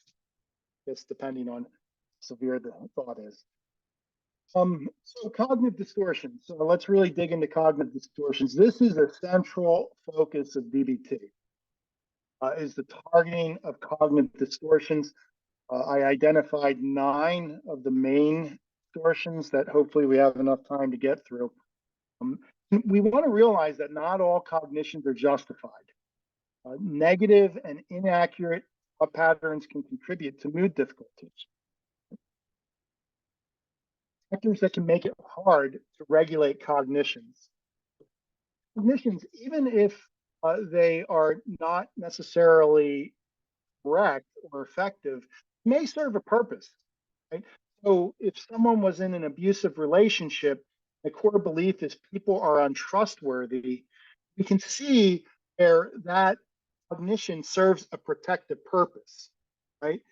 However, the ramifications and unintended consequences of that could be like, oh, I'm not going to get in another relationship, or untrustworthy. All of a sudden, I'm isolated because I don't trust anyone. Right? However, it serves a defense mechanism. Something that protected us turns into something that's dysfunctional. Right? Sometimes we're feeling overloaded, overwhelmed, burned out. We are physically overwhelmed, emotionally overwhelmed. If we are burned out, say from finals week, oftentimes we can see how the negative thoughts can build. We can be more susceptible to them. Oftentimes myths about thoughts, things that we've been taught and have learned, such as I am my thoughts, and this rumination will never end. Be a factor that makes it hard to regulate cognitions. Then oftentimes cognitions are being reinforced by people in the environment, right? So if someone is saying, if you're with someone and you're like, yeah, you can't trust anyone, and someone agrees with that, and they're like, yeah, people are untrustworthy. Humanity is just a mess, right? All of a sudden, it's reinforced. You always want to be thinking of, and this is from social work, a person in environment. We don't operate in a vacuum. Our environment, the people that are around us affect us profoundly. I always want to kind of be thinking of the bigger picture. And that can also lead to interventions in terms of, oh, maybe we need to change the people in our lives. Maybe we need to avoid environments that reinforce negative cognitions, such as maybe during the holidays, you go back to your family, right? And all of a sudden, for the negative cognitions that have been passed down to you, you're seeing in the flesh, right? And that environment just isn't conducive to you thinking independently and having healthier patterns. The first type of cognitive distortion, dystrophic thinking. Anyone participate in that? Oh, participate in that right before this class. I was like, my Zoom's going to crash. I'm not going to be able to speak. I'm going to stutter because I'm nervous. Oh my gosh, the class is just going to leave. Right? All these catastrophic thinking of events that aren't necessarily going to happen. This is when you expect the worst outcome in any situation. You often find yourself thinking, what if? If your boss schedules a meeting, worry you'll be fired. What if I get fired? Right? What if I get fired? Getting fired, oh my gosh, I'll end up homeless and on a steam grate. We can see how that really can snowball. Catastrophic thinking is closely related to and can be heavily influenced by depression and anxiety disorder. So if one is depressed, it's much easier to participate in catastrophic thinking. If one is anxious, such as a teacher about to teach a class, right? Increased vulnerability, catastrophic thinking. People engaging in catastrophic thinking might see everything as pointless and as meaningless. That's dangerous because in existential therapy, one of the hallmarks of good mental health is having purpose and meaning in life. So you want to be really aware of how catastrophic thinking can take that away from us. Number two, discounting the positives. I do this all the time. When something goes right, which is a promotion, you acknowledge it but refuse to take credit. Instead, maybe you chalk it up to dumb luck. Or, as I'm sure many professors and teachers have experienced, myself included, you receive many positive comments and feedback after teaching a class, and there's those few criticisms that can really cut deep. And all of a sudden, I'm focusing on the one criticism, the two criticisms, and all the other evaluations are moot. So that's something that I've experienced in terms of discounting the positives. And also another thing I've said a lot is, oh yeah, a lot of people helped me with that, or it was nothing. We want to try to build ourselves up with the wins in our lives. We really want to try to build momentum with those. So I say celebrate yourself. Not necessarily always remain humble and with humility. Celebrate ourselves and even celebrate just getting through this thing called life. Another cognitive distortion is emotional reasoning. This is when we rely on our emotions, our gut feelings over objective evidence to judge ourselves in the world. For example, a mother maybe is really struggling in early infant or even newborn stages and feels lost, doesn't know what to do, right? People are probably telling her different things to raise her child. All of a sudden, she might feel like, I'm a bad mother. I feel like a bad mother. And here, where we can see confusion, right? Or the fusion where an emotion become a conclusion. Feel like a bad mother, therefore I am I must be a bad mother. It's not only just a feeling, all of a sudden it becomes an identity. And then that opens it up to one of the most toxic emotions that we can have of shame. Something is wrong with me. This kind of thinking, it can be harmful as it may lead to irrational decision making and judgments. I think this kind of thinking too, particularly vulnerable space because it can be very impulsive. I feel my gut, and all of a sudden I'm just gonna go with it, right? Versus instead of going through a bit of protocol to get to some rationality with that. So when we're having strong emotions, that's another thing we want to take to the psychotherapy court and see if the evidence adds up. Good example of emotional reasoning, emotionally driven behavior is eating disorders, right? And where people are participating in self-harm behavior, self-harm patterns to help deal with overwhelming emotions.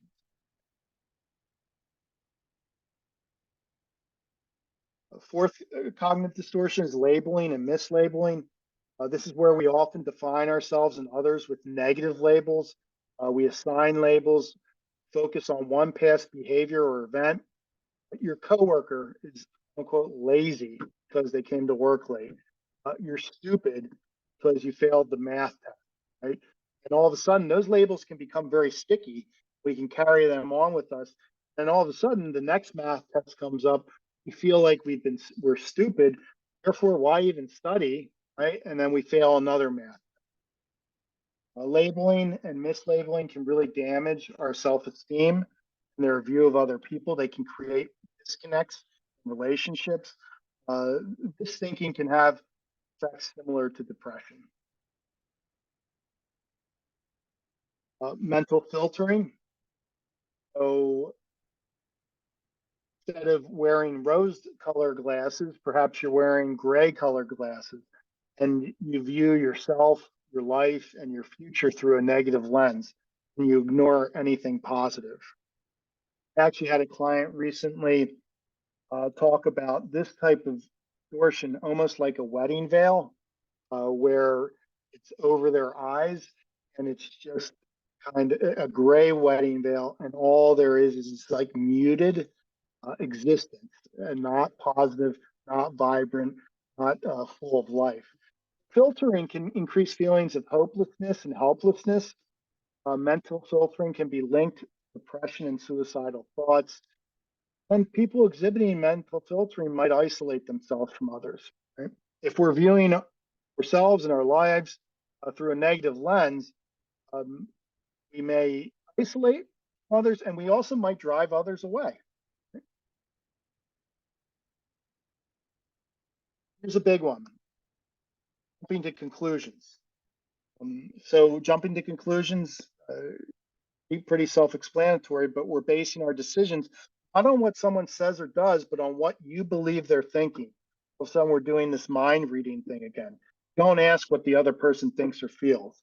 So mind reading is a kind of jumping to conclusions where you fill in knowledge gaps by assuming someone else's thoughts, believe you read minds or anticipate reactions.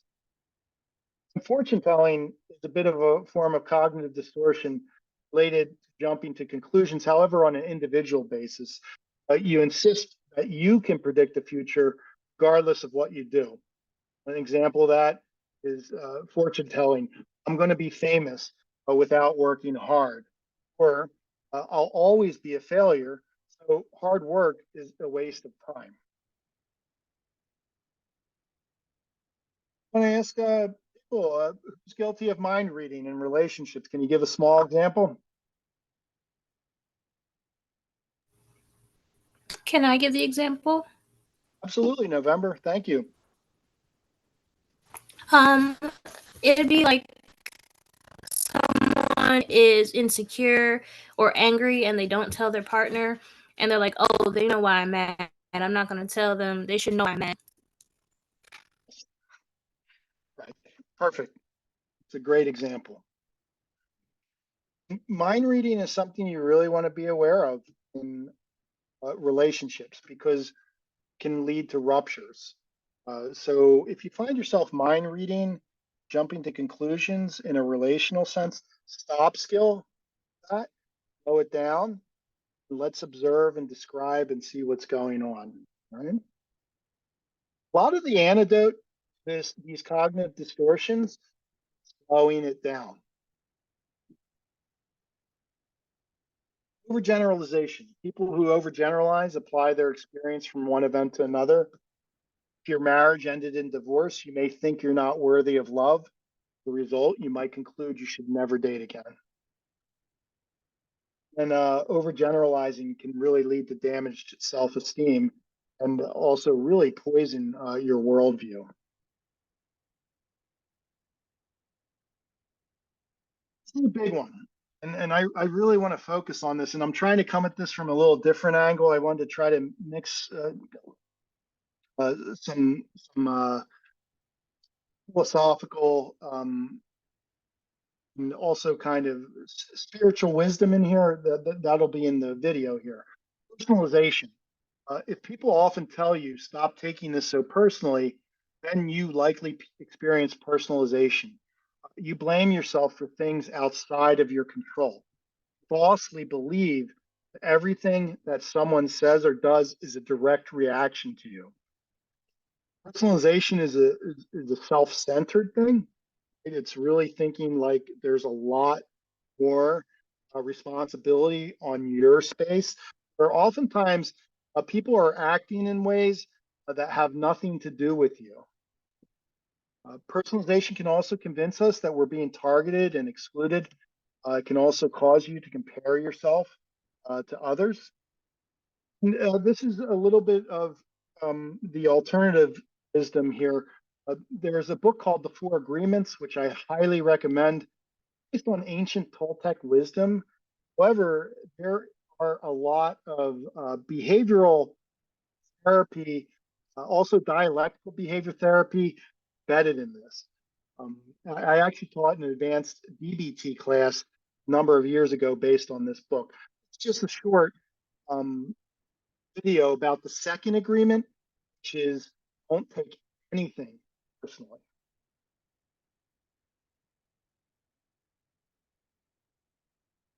The second agreement.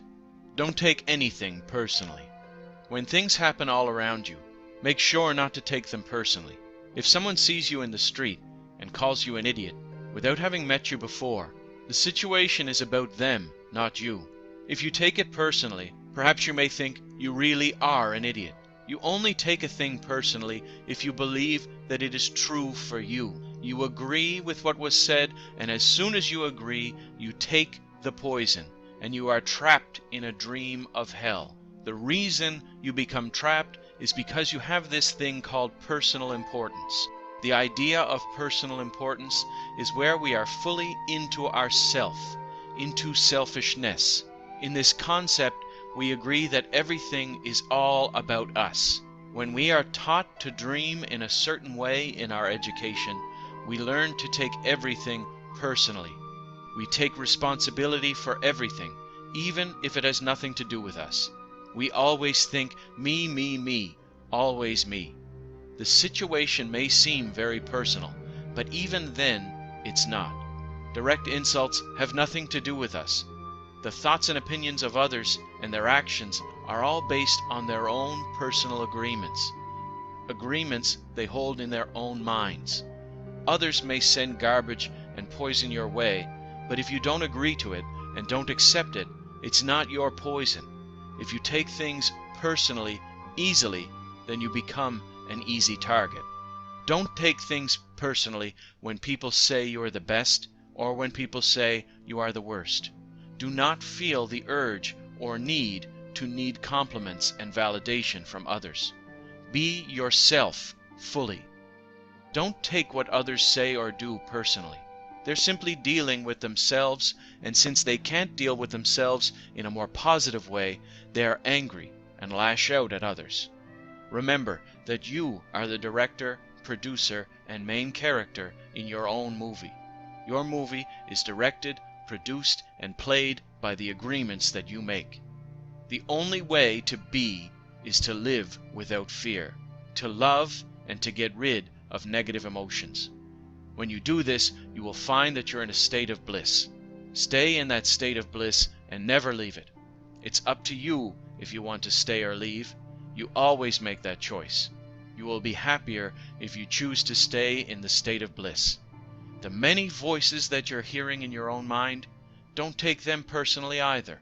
The mind speaks and the mind listens. It is an interesting being. Make sure not to get trapped in this conversation. Go back to the state of bliss. Taking things personally only sets you up for regular failure. Next time you hear an insult or a compliment, do not ingest it. Let it pass through you and stay in your state of bliss. Make sure to like this video before you click over to our next video in the series, The Third Agreement. Don't make assumptions. Thanks for watching.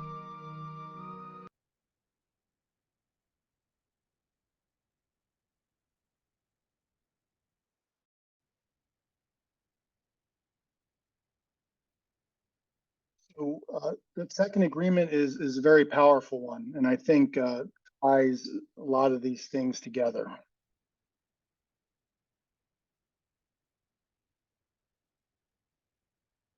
There's another big one, cognitive distortion of black and white polarized thinking.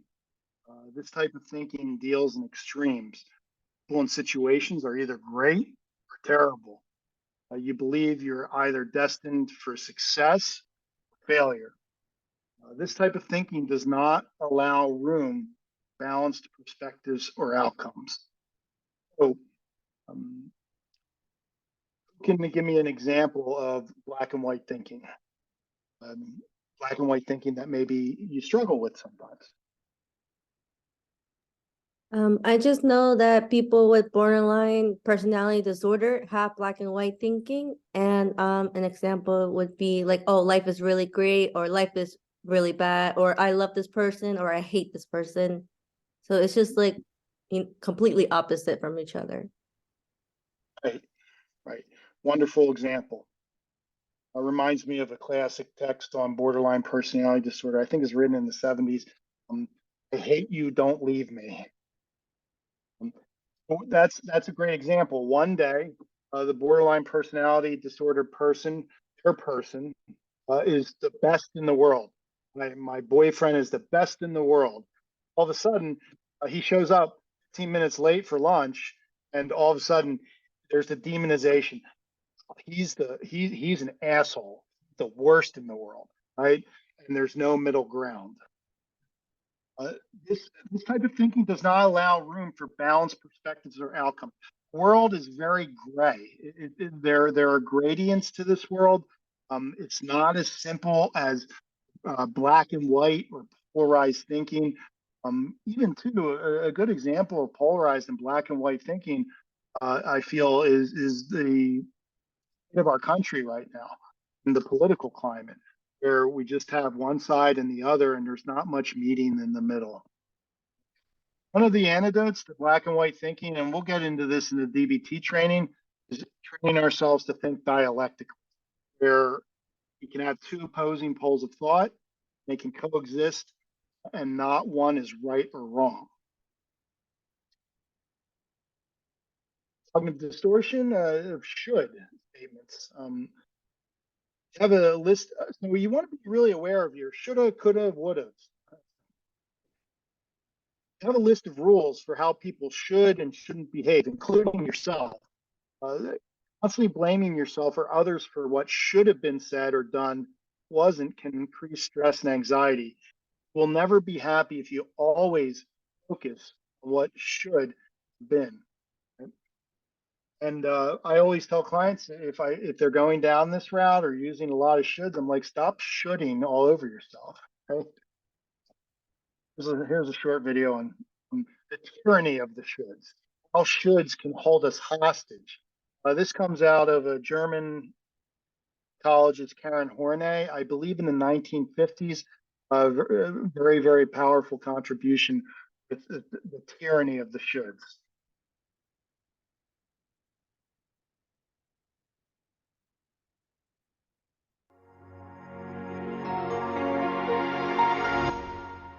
Do you use should statements such as I should be happy or I should lose weight?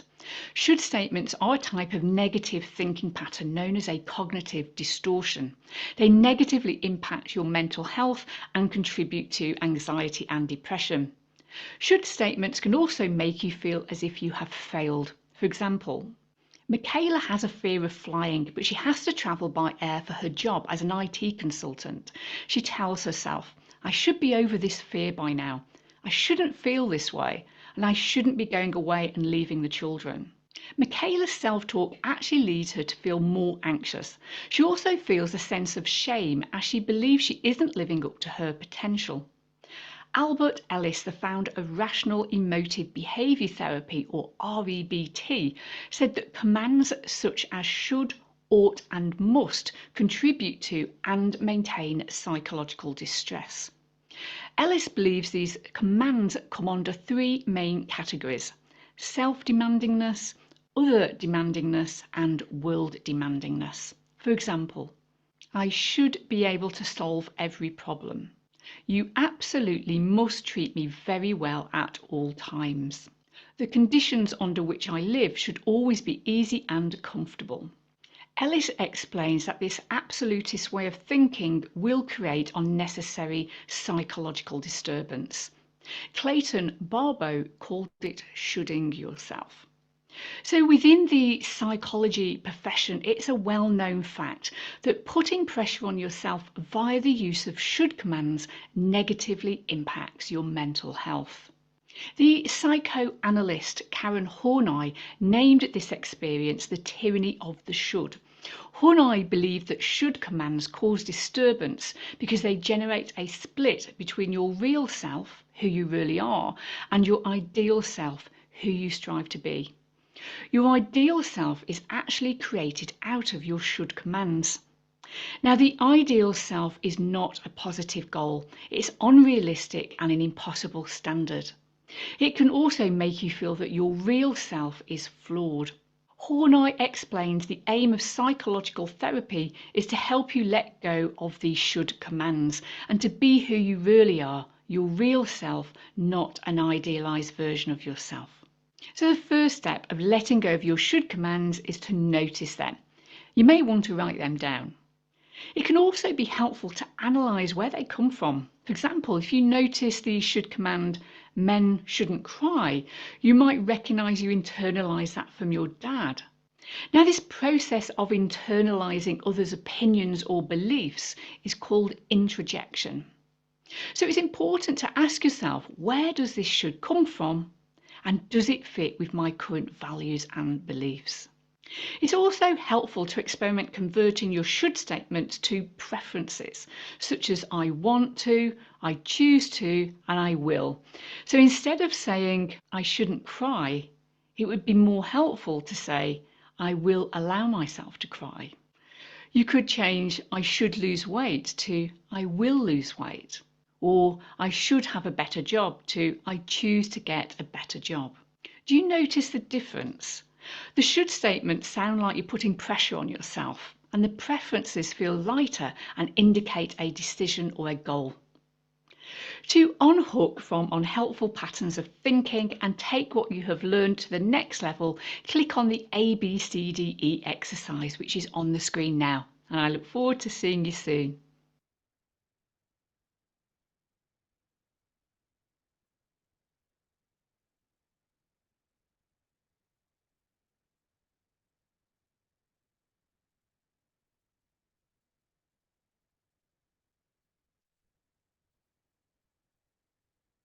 Any quick shoulds?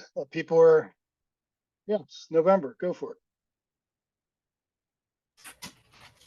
This is something that you've like something that's been seen a lot, especially in social media with people on stairs and using filters and stuff like that. A lot of clients and people in general will say, "Oh, that's how I should look." And Yes. Yes. Social media is gasoline on the fire of shoulds. Right? and also coming back to that compare and despair, which kind of go hand in hand.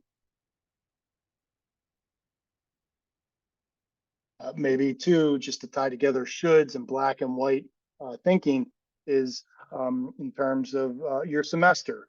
I should get a 4.0 in this class, or I'm a failure, versus maybe a little bit of a softer interpretation of what's going on. I'm doing the best I can, and if I don't get a 4.0, that doesn't necessarily mean I'm a failure. So now that we've had these cognitive distortions, what do we do? What do we do with them? We sure, we become more aware of them, but this is more of like, and also too, let me say, one of the things with CBT that is very different than DBT. CBT really wants to get in there and immediately change. Now, this is tricky because it actually led to weaknesses in treating people with borderline personality disorder, in terms of people feeling invalidated. So if an individual is coming to a therapist and they're like, "Oh, well, I'm feeling this, and I just want," and then the therapist immediately jumps into, "Oh, well, this is this cognitive distortion and this cognitive distortion, and we need to change this." And all of a sudden, that can feel very invalidating to the client's experience. So we want to validate and normalize the experience and build acceptance before change. It may seem paradoxical, but in order to have change, we need acceptance. I'll say a little bit more about that in my DBT presentation. So we want to notice our thoughts, and I would add, accept the thoughts, not judge them. And then we want to work to, like I said, take them to court, dispute those negative thoughts. And then that opens up the path to possibly change our thoughts, or balance them out. One of the things that I like in CBT's weaknesses, it can almost feel like a car parts, in terms of, oh, we have this cognitive distortion, therefore we're just going to drop in this new cognition. Human beings just don't operate like that. We're not cars, and so that mechanical view just doesn't hold water, because we're just so much more complex than that. Right. So let's go through core DBT or CBT skills. Right. First one, cognitive restructuring and reframing. This is a really important one. This involves taking a hard look at our negative thought pattern. The therapist asks about thought processes in certain situations so the client can identify negative patterns. Once they're aware of them, they can learn how to reframe those thoughts so that they're more positive and productive. For example, I blew the report because I'm totally useless. That can become, that report wasn't my best work, but I'm a valuable employee and I contribute in many ways. I might even add to that a little bit of an empowering element in terms of, that report wasn't my best work. I'm a valuable employee. I contribute in many ways. I am going to do a little bit better moving forward. Here's a short thing on cognitive restructuring and reframing.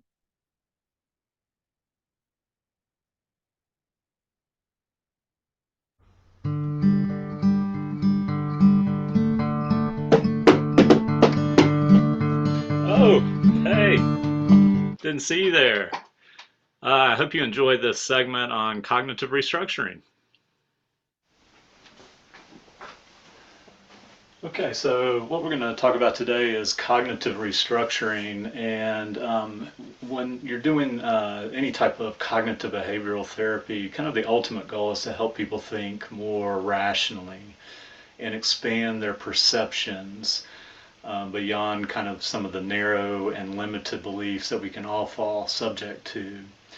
And if you kind of think of Albert Ellis when he would talk about that we all have the ability to think rationally and irrationally. What we're hoping to do is that with helping them think more rationally, they'll be easier on themselves, they'll consider other options, free some energy up so that they can invest effort in improving and so forth. One of the simplest methods that I've learned is kind of almost kind of a little T-square method that I would use. And on this side, what we would do is put the irrational thought. And oftentimes I would put this as I'm listening to them, listening to a client in session, I'd write this down. So we might hear something, maybe a student who's struggling says, I'm not smart. And then what we would look at, and you'd always want to elicit that from the client first, is, hey, what would be a healthier way to think about this, or a more productive way of looking at this at this time? And a lot of times we would have to help them reframe it that, hey, I may not be doing well now, but that does not mean that I'm not smart. And we could go even further with this, that with improved effort or some study skills, you could notice some improvement, and we could help with this. Now, I found that folks didn't really follow through with this as homework when I'd ask them to kind of restructure their thoughts or to keep this kind of a T-square on a piece of paper and write down other ones. But I did find it very helpful to write them down when I heard them in session and then give it to them. Just let them have the piece of paper so they could look over it. So again, just one way of doing cognitive restructuring, of helping people be a little easier on themselves and consider other options. I wanted to add a couple other things to this, just to keep in mind that when we're doing cognitive restructuring, practice is so important. And the way I like to describe it is, we don't learn a language by going to one class, or we don't learn to play an instrument by taking one lesson. We have to repeat this over and over and over again before it just becomes a part of who we are, and we can just kind of call it up as needed. So practice is a key feature, and I think Judith Beck does a really nice job with her reminder cards that she uses with clients, so that create little cards with the more rational or productive statement that they want to tell themselves, that they read over and over, and then keep by their bedstand, or they can keep in their car, or what have you, just as a way to start kind of inculcate into their way of thinking, versus sometimes our natural irrational or negative self-talk, which can easily pop up. And then ultimately also, we're hoping that this will lead to new and more productive behavior. Maybe it's increased effort in whatever it might be, and improving our relationships, or helping in school, or athletics, or what have you.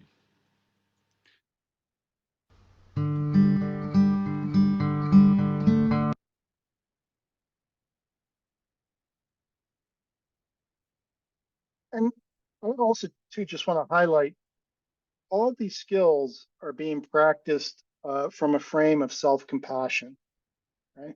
And trying to be compassionate towards yourself as a human being, that we are imperfectly perfect, and just treating yourself softly and gently.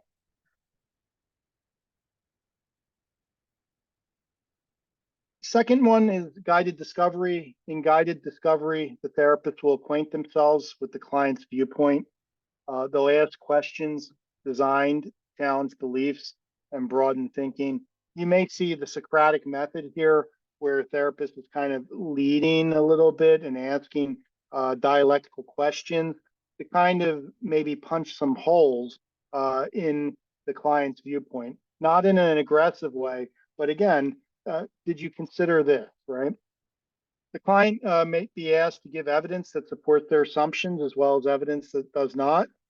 And in this process, the client learns to see things from other perspectives, especially ones that they may not have considered before. This can help them choose more helpful paths. I said earlier, interpretations and perspectives are everything. If we can develop the superpower to shift perspective, consider other perspectives, not over attached to interpretations or immediate interpretations, and ask questions and be rational about it, that can be a superpower that we carry with us through the rest of our lives. And exposure therapy, a large part of CBT is good old exposure therapy. As we said earlier, not fun. So exposure therapy can be used to confront fears and phobias. The therapist slowly exposes the client to the things that provoke fear or anxiety while providing guidance on how to cope with them in the moment. This can be done in small increments. Eventually, exposure can make the client feel less vulnerable and more confident in their coping abilities. And a great example is someone who has a phobia of spiders. Right? Then, anybody have a phobia of spiders? Yeah. All Yes, right. and it's a very rational fear. Yeah. So Vashti. So we get the biggest tarantula with fuzzy legs, and we put the tarantula in a jar, and we put Vashti at the opposite end of the room for one session, right? And the tarantula is in the jar. You're safe, and then the next session we move the jar a little bit closer, right?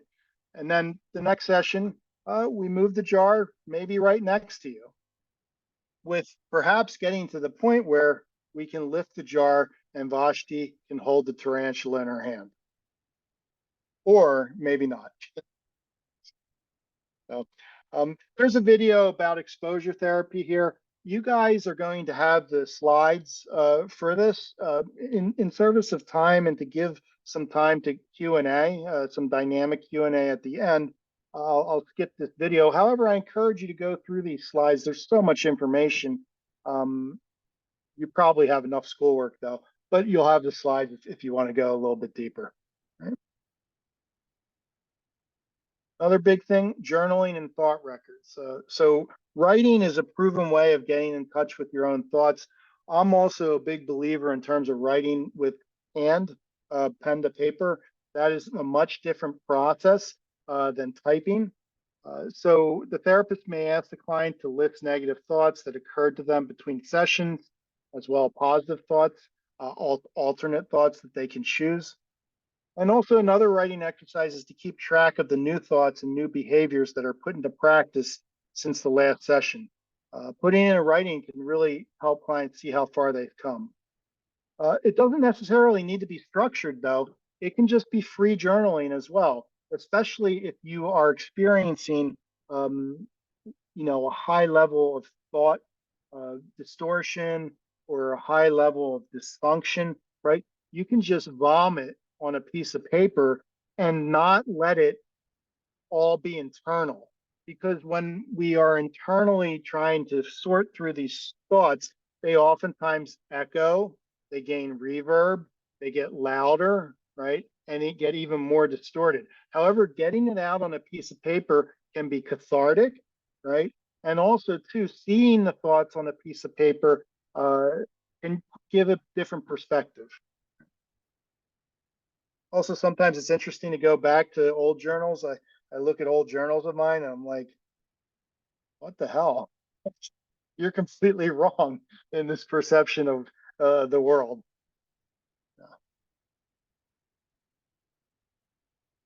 This is an example of a thought record example of where you would document the situation trigger, the initial reaction, the negative and automatic thoughts, and then challenging what's the supporting evidence, the opposing evidence, and then what's the resolution of that? What's the balanced alternative thought? And then what have we learned from this process? So here we kind of see the integration of that ABC,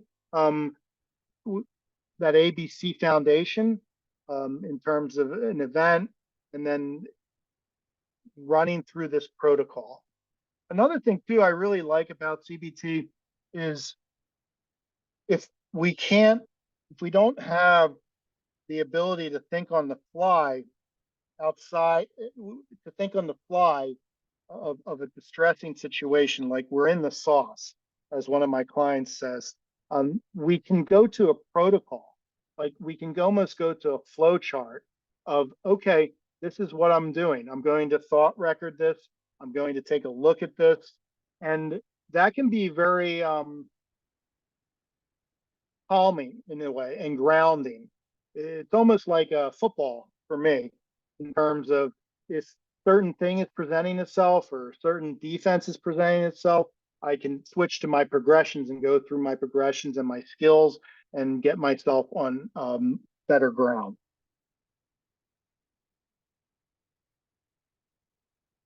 Activity scheduling and behavior activation. If there's an activity the client tends to put off or avoid due to fear or anxiety, put it on the calendar. Once the burden of avoiding it, making a decision is gone, the client may be more likely to follow through. All right, that's a way to kind of get through avoidance. Activity scheduling can help establish good habits and provide ample opportunity to put what the client has learned into practice. And there's a short video on behavior activation that you can peruse at your own pace. We can set up behavioral experiments. Behavioral experiments are typically used for anxiety disorders that involve catastrophic thinking, right? Before embarking on a task that normally makes a client anxious, they'll be asked to predict what will happen. Later, they'll talk about whether the prediction came true. Over time, the client may start to see that the predicted catastrophe is actually not very likely to happen. They'll likely start with lower anxiety tasks and build from there. I'm actually a great example in the past year of this behavioral experiment. About a year ago, I'm a very introverted person by nature.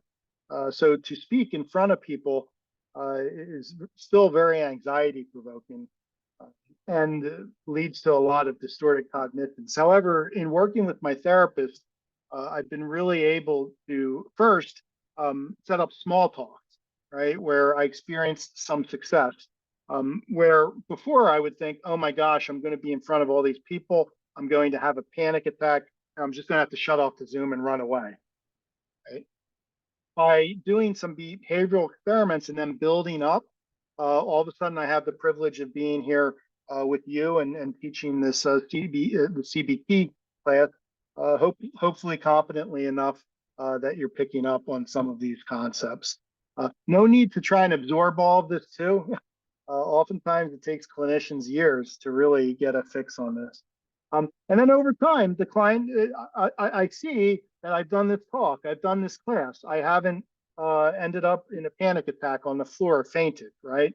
And then all of a sudden, I'm able to start to internalize, you know what, this predicted catastrophe, it's actually not very likely to happen. And then that creates momentum for me to do future classes and future public speaking and things like that. So I think my experience over the past year has been a wonderful example of behavioral experiments going right.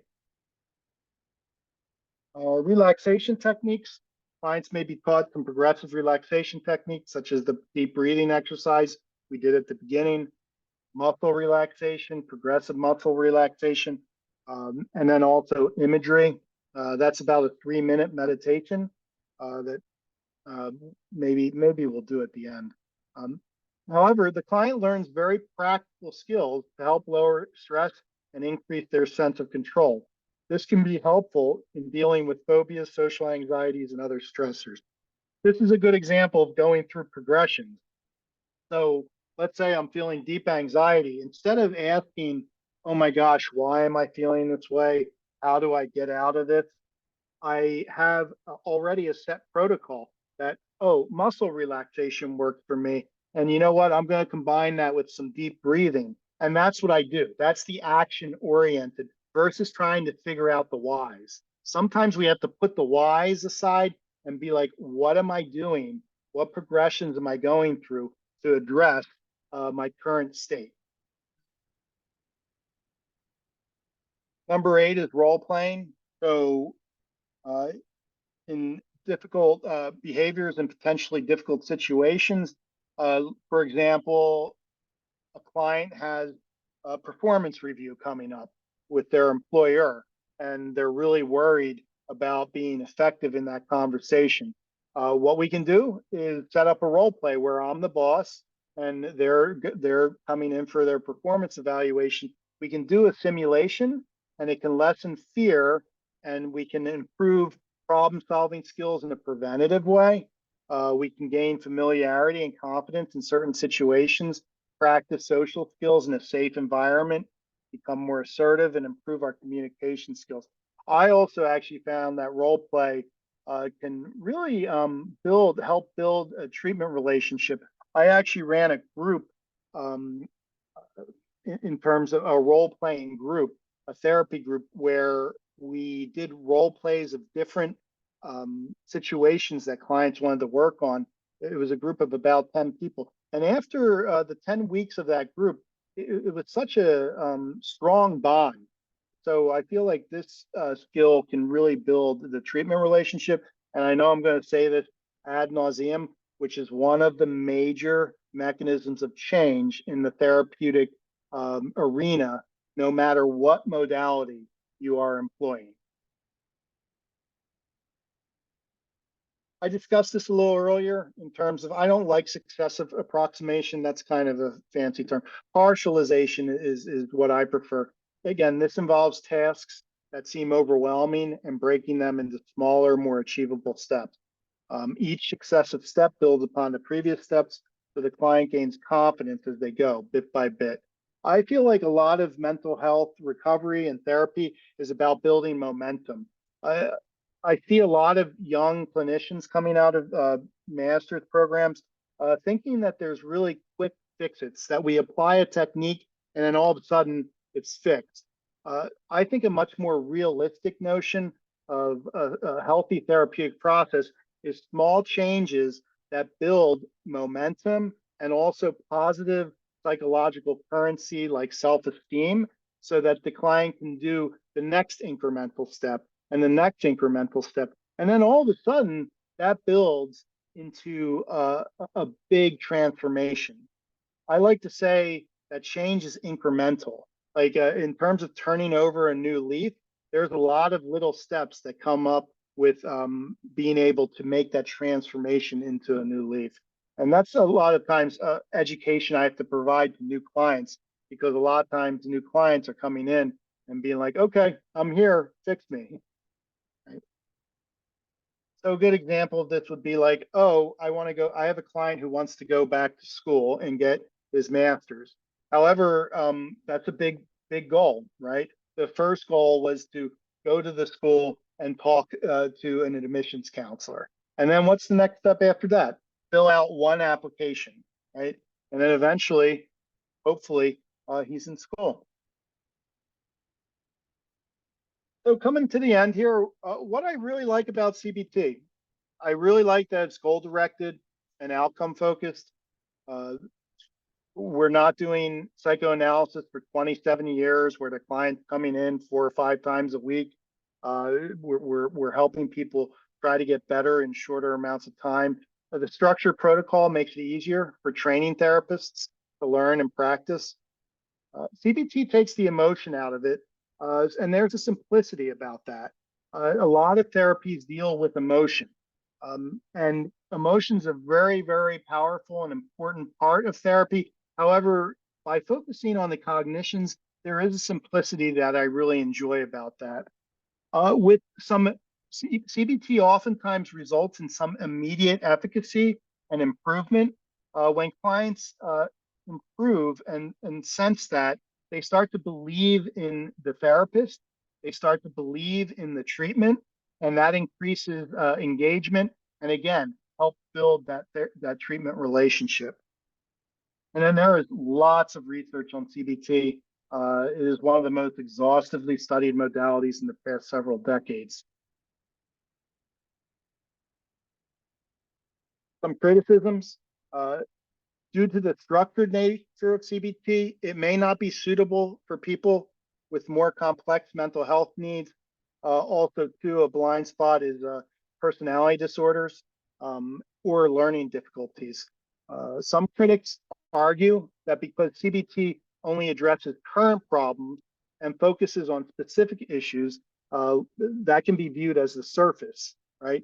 It doesn't address the possible underlying causes of mental health conditions, such as an unhappy childhood, or dysfunctional attachment patterns that came from poor parenting, right? It addresses the symptoms, right? And the manifestations. However, it doesn't get to the root.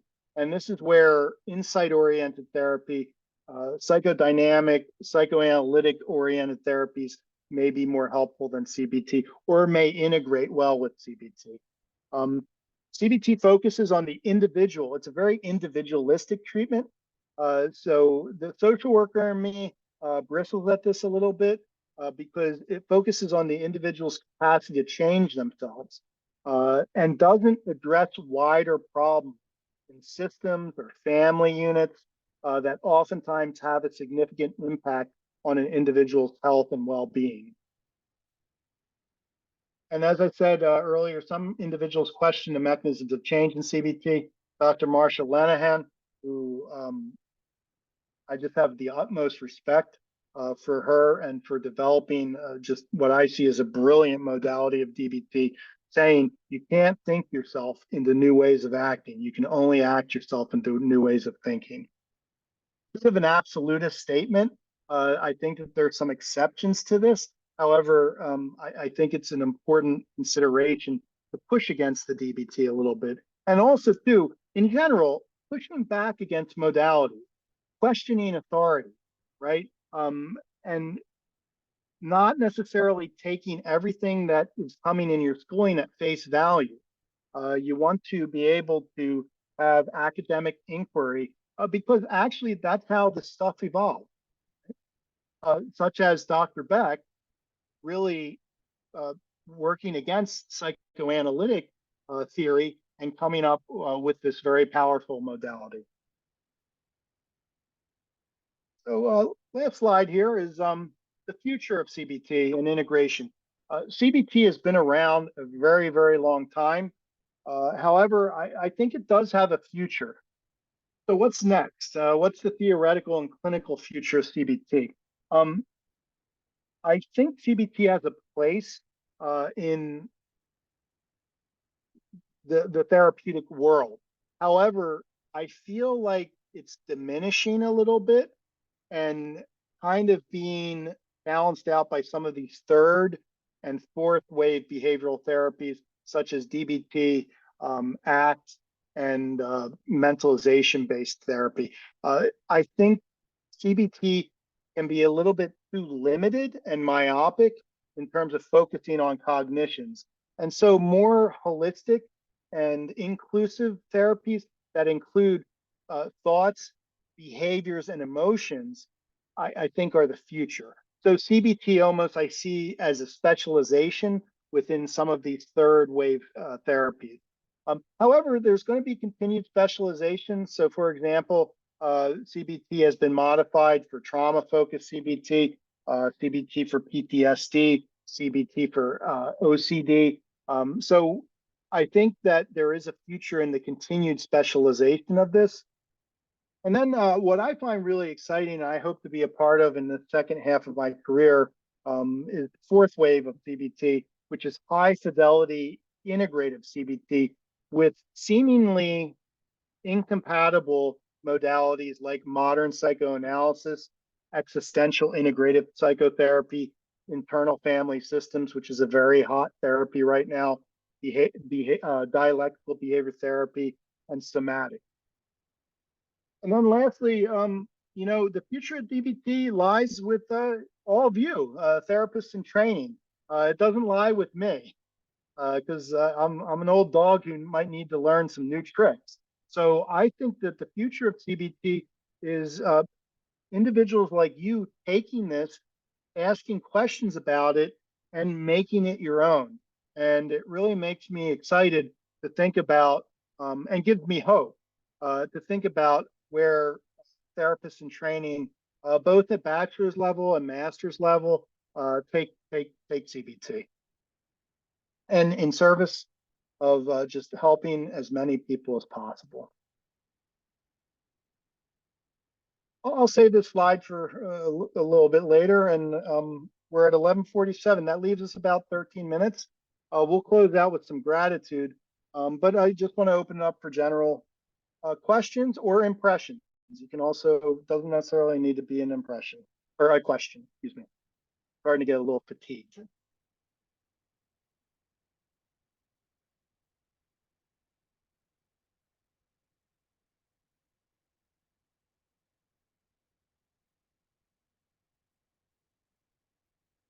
Yeah, November, you can jump right in.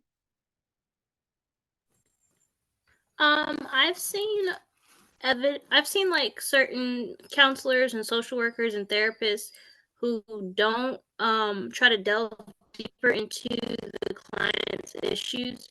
They kind of like approach it with a very like cut and dry, very surface level technique.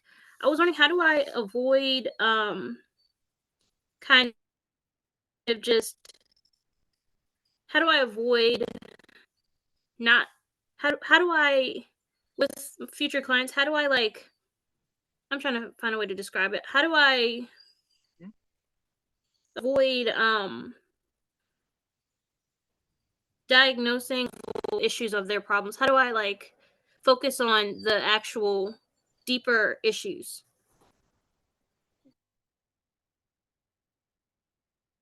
Great question. My first impression with that is that the ultimate diagnosis, the DSM, put that aside, right? The Diagnostic and Statistical Manual of Mental Disorders, that Bible of Western culture based diagnoses. I always approach initial clients with the fact that the diagnosis that we all have is that we are human. We are human, and each of us has an individual story and reality. We all come from different places.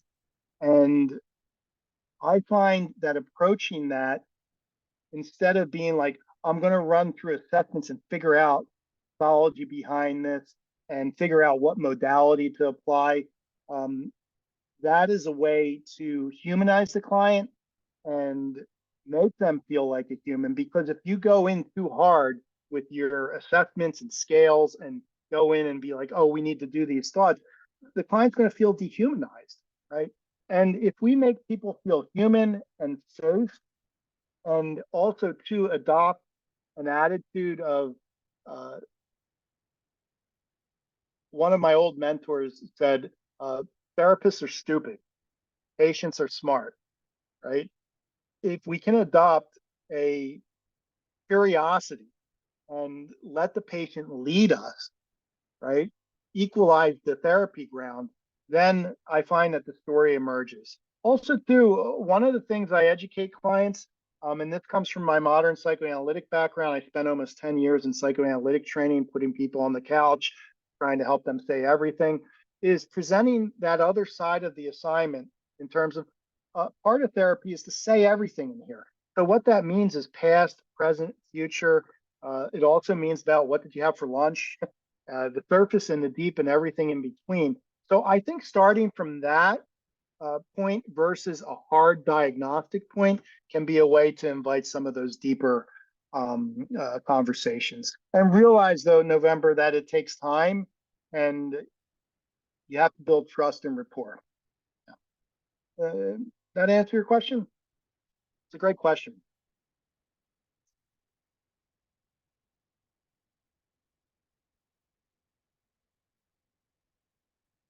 Yeah, you're welcome.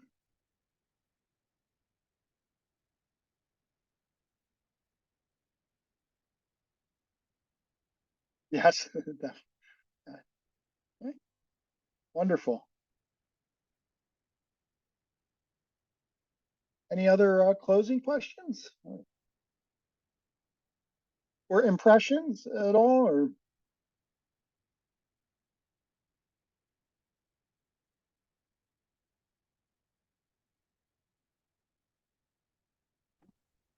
Well, my impression, I was because CBT, I was always maybe a little confused, but how you informed me that it's mostly focused on like current issues that they're going, not like so deep in. That kind of like assist, like helped me out a little bit more on how to like apply it with clients. yes, yes. I actually, I've come up with a way to view the dialectic between CBT and psychoanalysis, the surface and the deep. I almost picture treatment as like a tree, right? And at some points, we're going to really need to focus on what's below the ground, right? What's unconscious, what's subconscious, what's buried, and the roots of the problem, right? And at other times, we're going to address what's above ground, the leaves, perhaps pruning the tree or pruning cognitive distortions, right? It's not that one is right or wrong. Oftentimes people can get involved in that and saying, oh, we have to go deep, or oh, CBT is the way. I think that in a lot of therapeutic circles, there's a lot of ego. I really try to push back against that. I don't know why we can't get along more. But anyways, so one session may look very different than the next. One session may be a saying everything about very deep trauma or childhood experiences. The next session might be, okay, we're working cognitively with something that happened in the past week. Now, the art of therapy is realizing what's needed at that point. And that comes over time.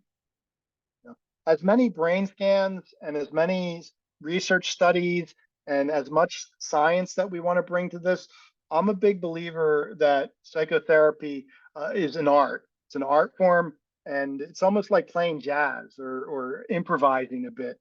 Because again, we can learn all these theories and read all these books, but again, once we're dropped into the trenches, we got to improvise, and also too be led by our patients, right?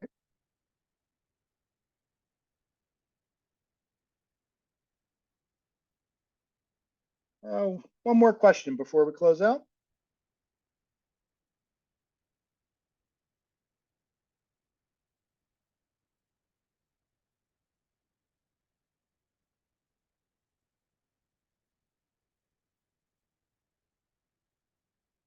I have a question for you.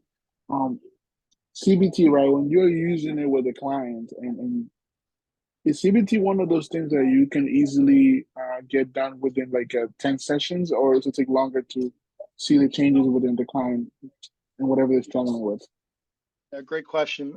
I think that you can get pretty effective change within 10 to 12 sessions if the patient's ready, if they're committed, right? And they're ready to hit the ground running. However, what's been interesting is there is a body of study that with CBT versus psychoanalysis, right? That there, or psychodynamic therapy, let me broaden that out a little bit, or insight oriented therapies, that CBT results in short-term change. However, the endurance of that change, it degrades over time, versus kind of a deeper psychoanalytic or insight oriented process. So I think that CBT can be effective. However, I think for deep characterological change and complex mental illnesses or complex I hate that word, mental presentations, right? Uh, we need to go a bit deeper, and oftentimes treatment. I know the insurance companies won't like this, but for some people, it has to go on for years, or become a part of their life, and not necessarily something to fix, but to maintain. Like, I'm a big believer that therapy is it can be part of a healthy lifestyle. Yeah, I've been in I've seen two psychoanalysis in my life. I've been in the psychoanalytic process for over 20 years, and I can honestly say it's saved my life and really gotten me over some big hurdles in terms of I probably would have dropped out of graduate school. I probably wouldn't have finished my dissertation.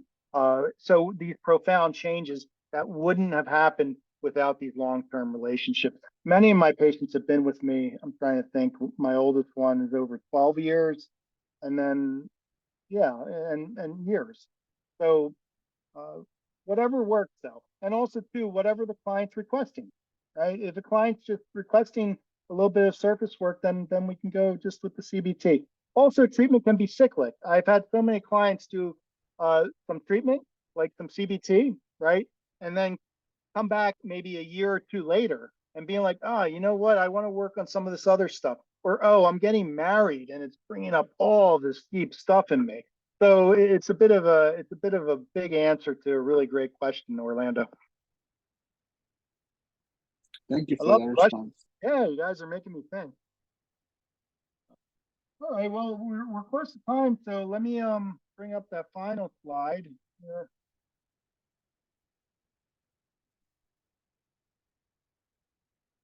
And I just want to close out with some gratitude. Can you see the slide? I believe so. Yeah. Yes. Yeah. So I just want to take a minute here and close your eyes, or not even a minute. Let's just do 30 seconds. And I just want you to really focus on what you are grateful for today, what you're grateful for in this training, and just gratitude in general.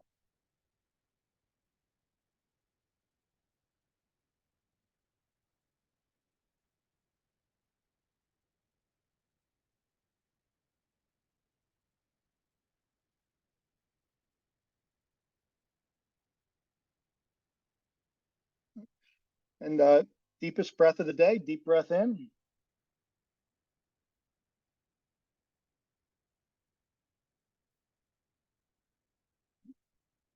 Any quick gratitudes? We have about 2 minutes.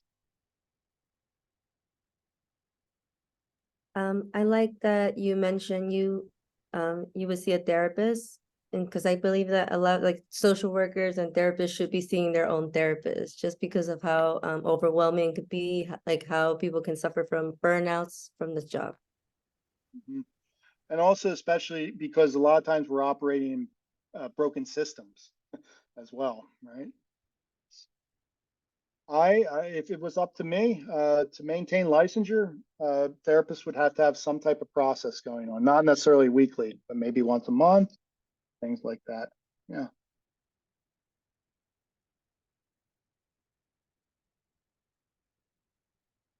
Okay, well, I'll close out with my gratitudes. I'm grateful for every single one of you that showed up today and hung out with me for 3 hours. I know 3 hour classes can be a bit of a drag. However, this one, at least to me, felt very dynamic and engaged. I've been part of classes before where it's just a blank wall. So I appreciate all the participation.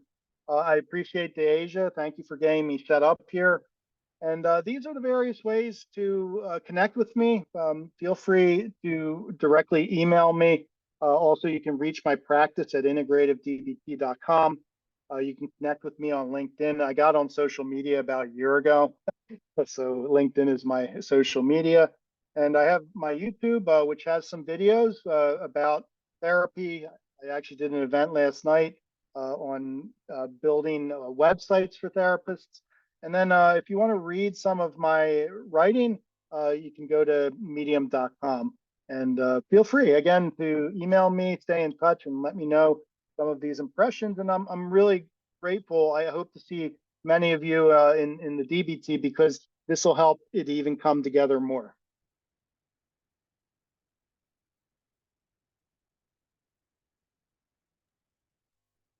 Thank you so much, Thank Dr. you. Deussing. Yeah, Thank you. Thank you. very Thank welcome. you. Appreciate it. Thank you for the wisdom. Yeah, thank you so much. Enjoy the rest of your weekend. You as well.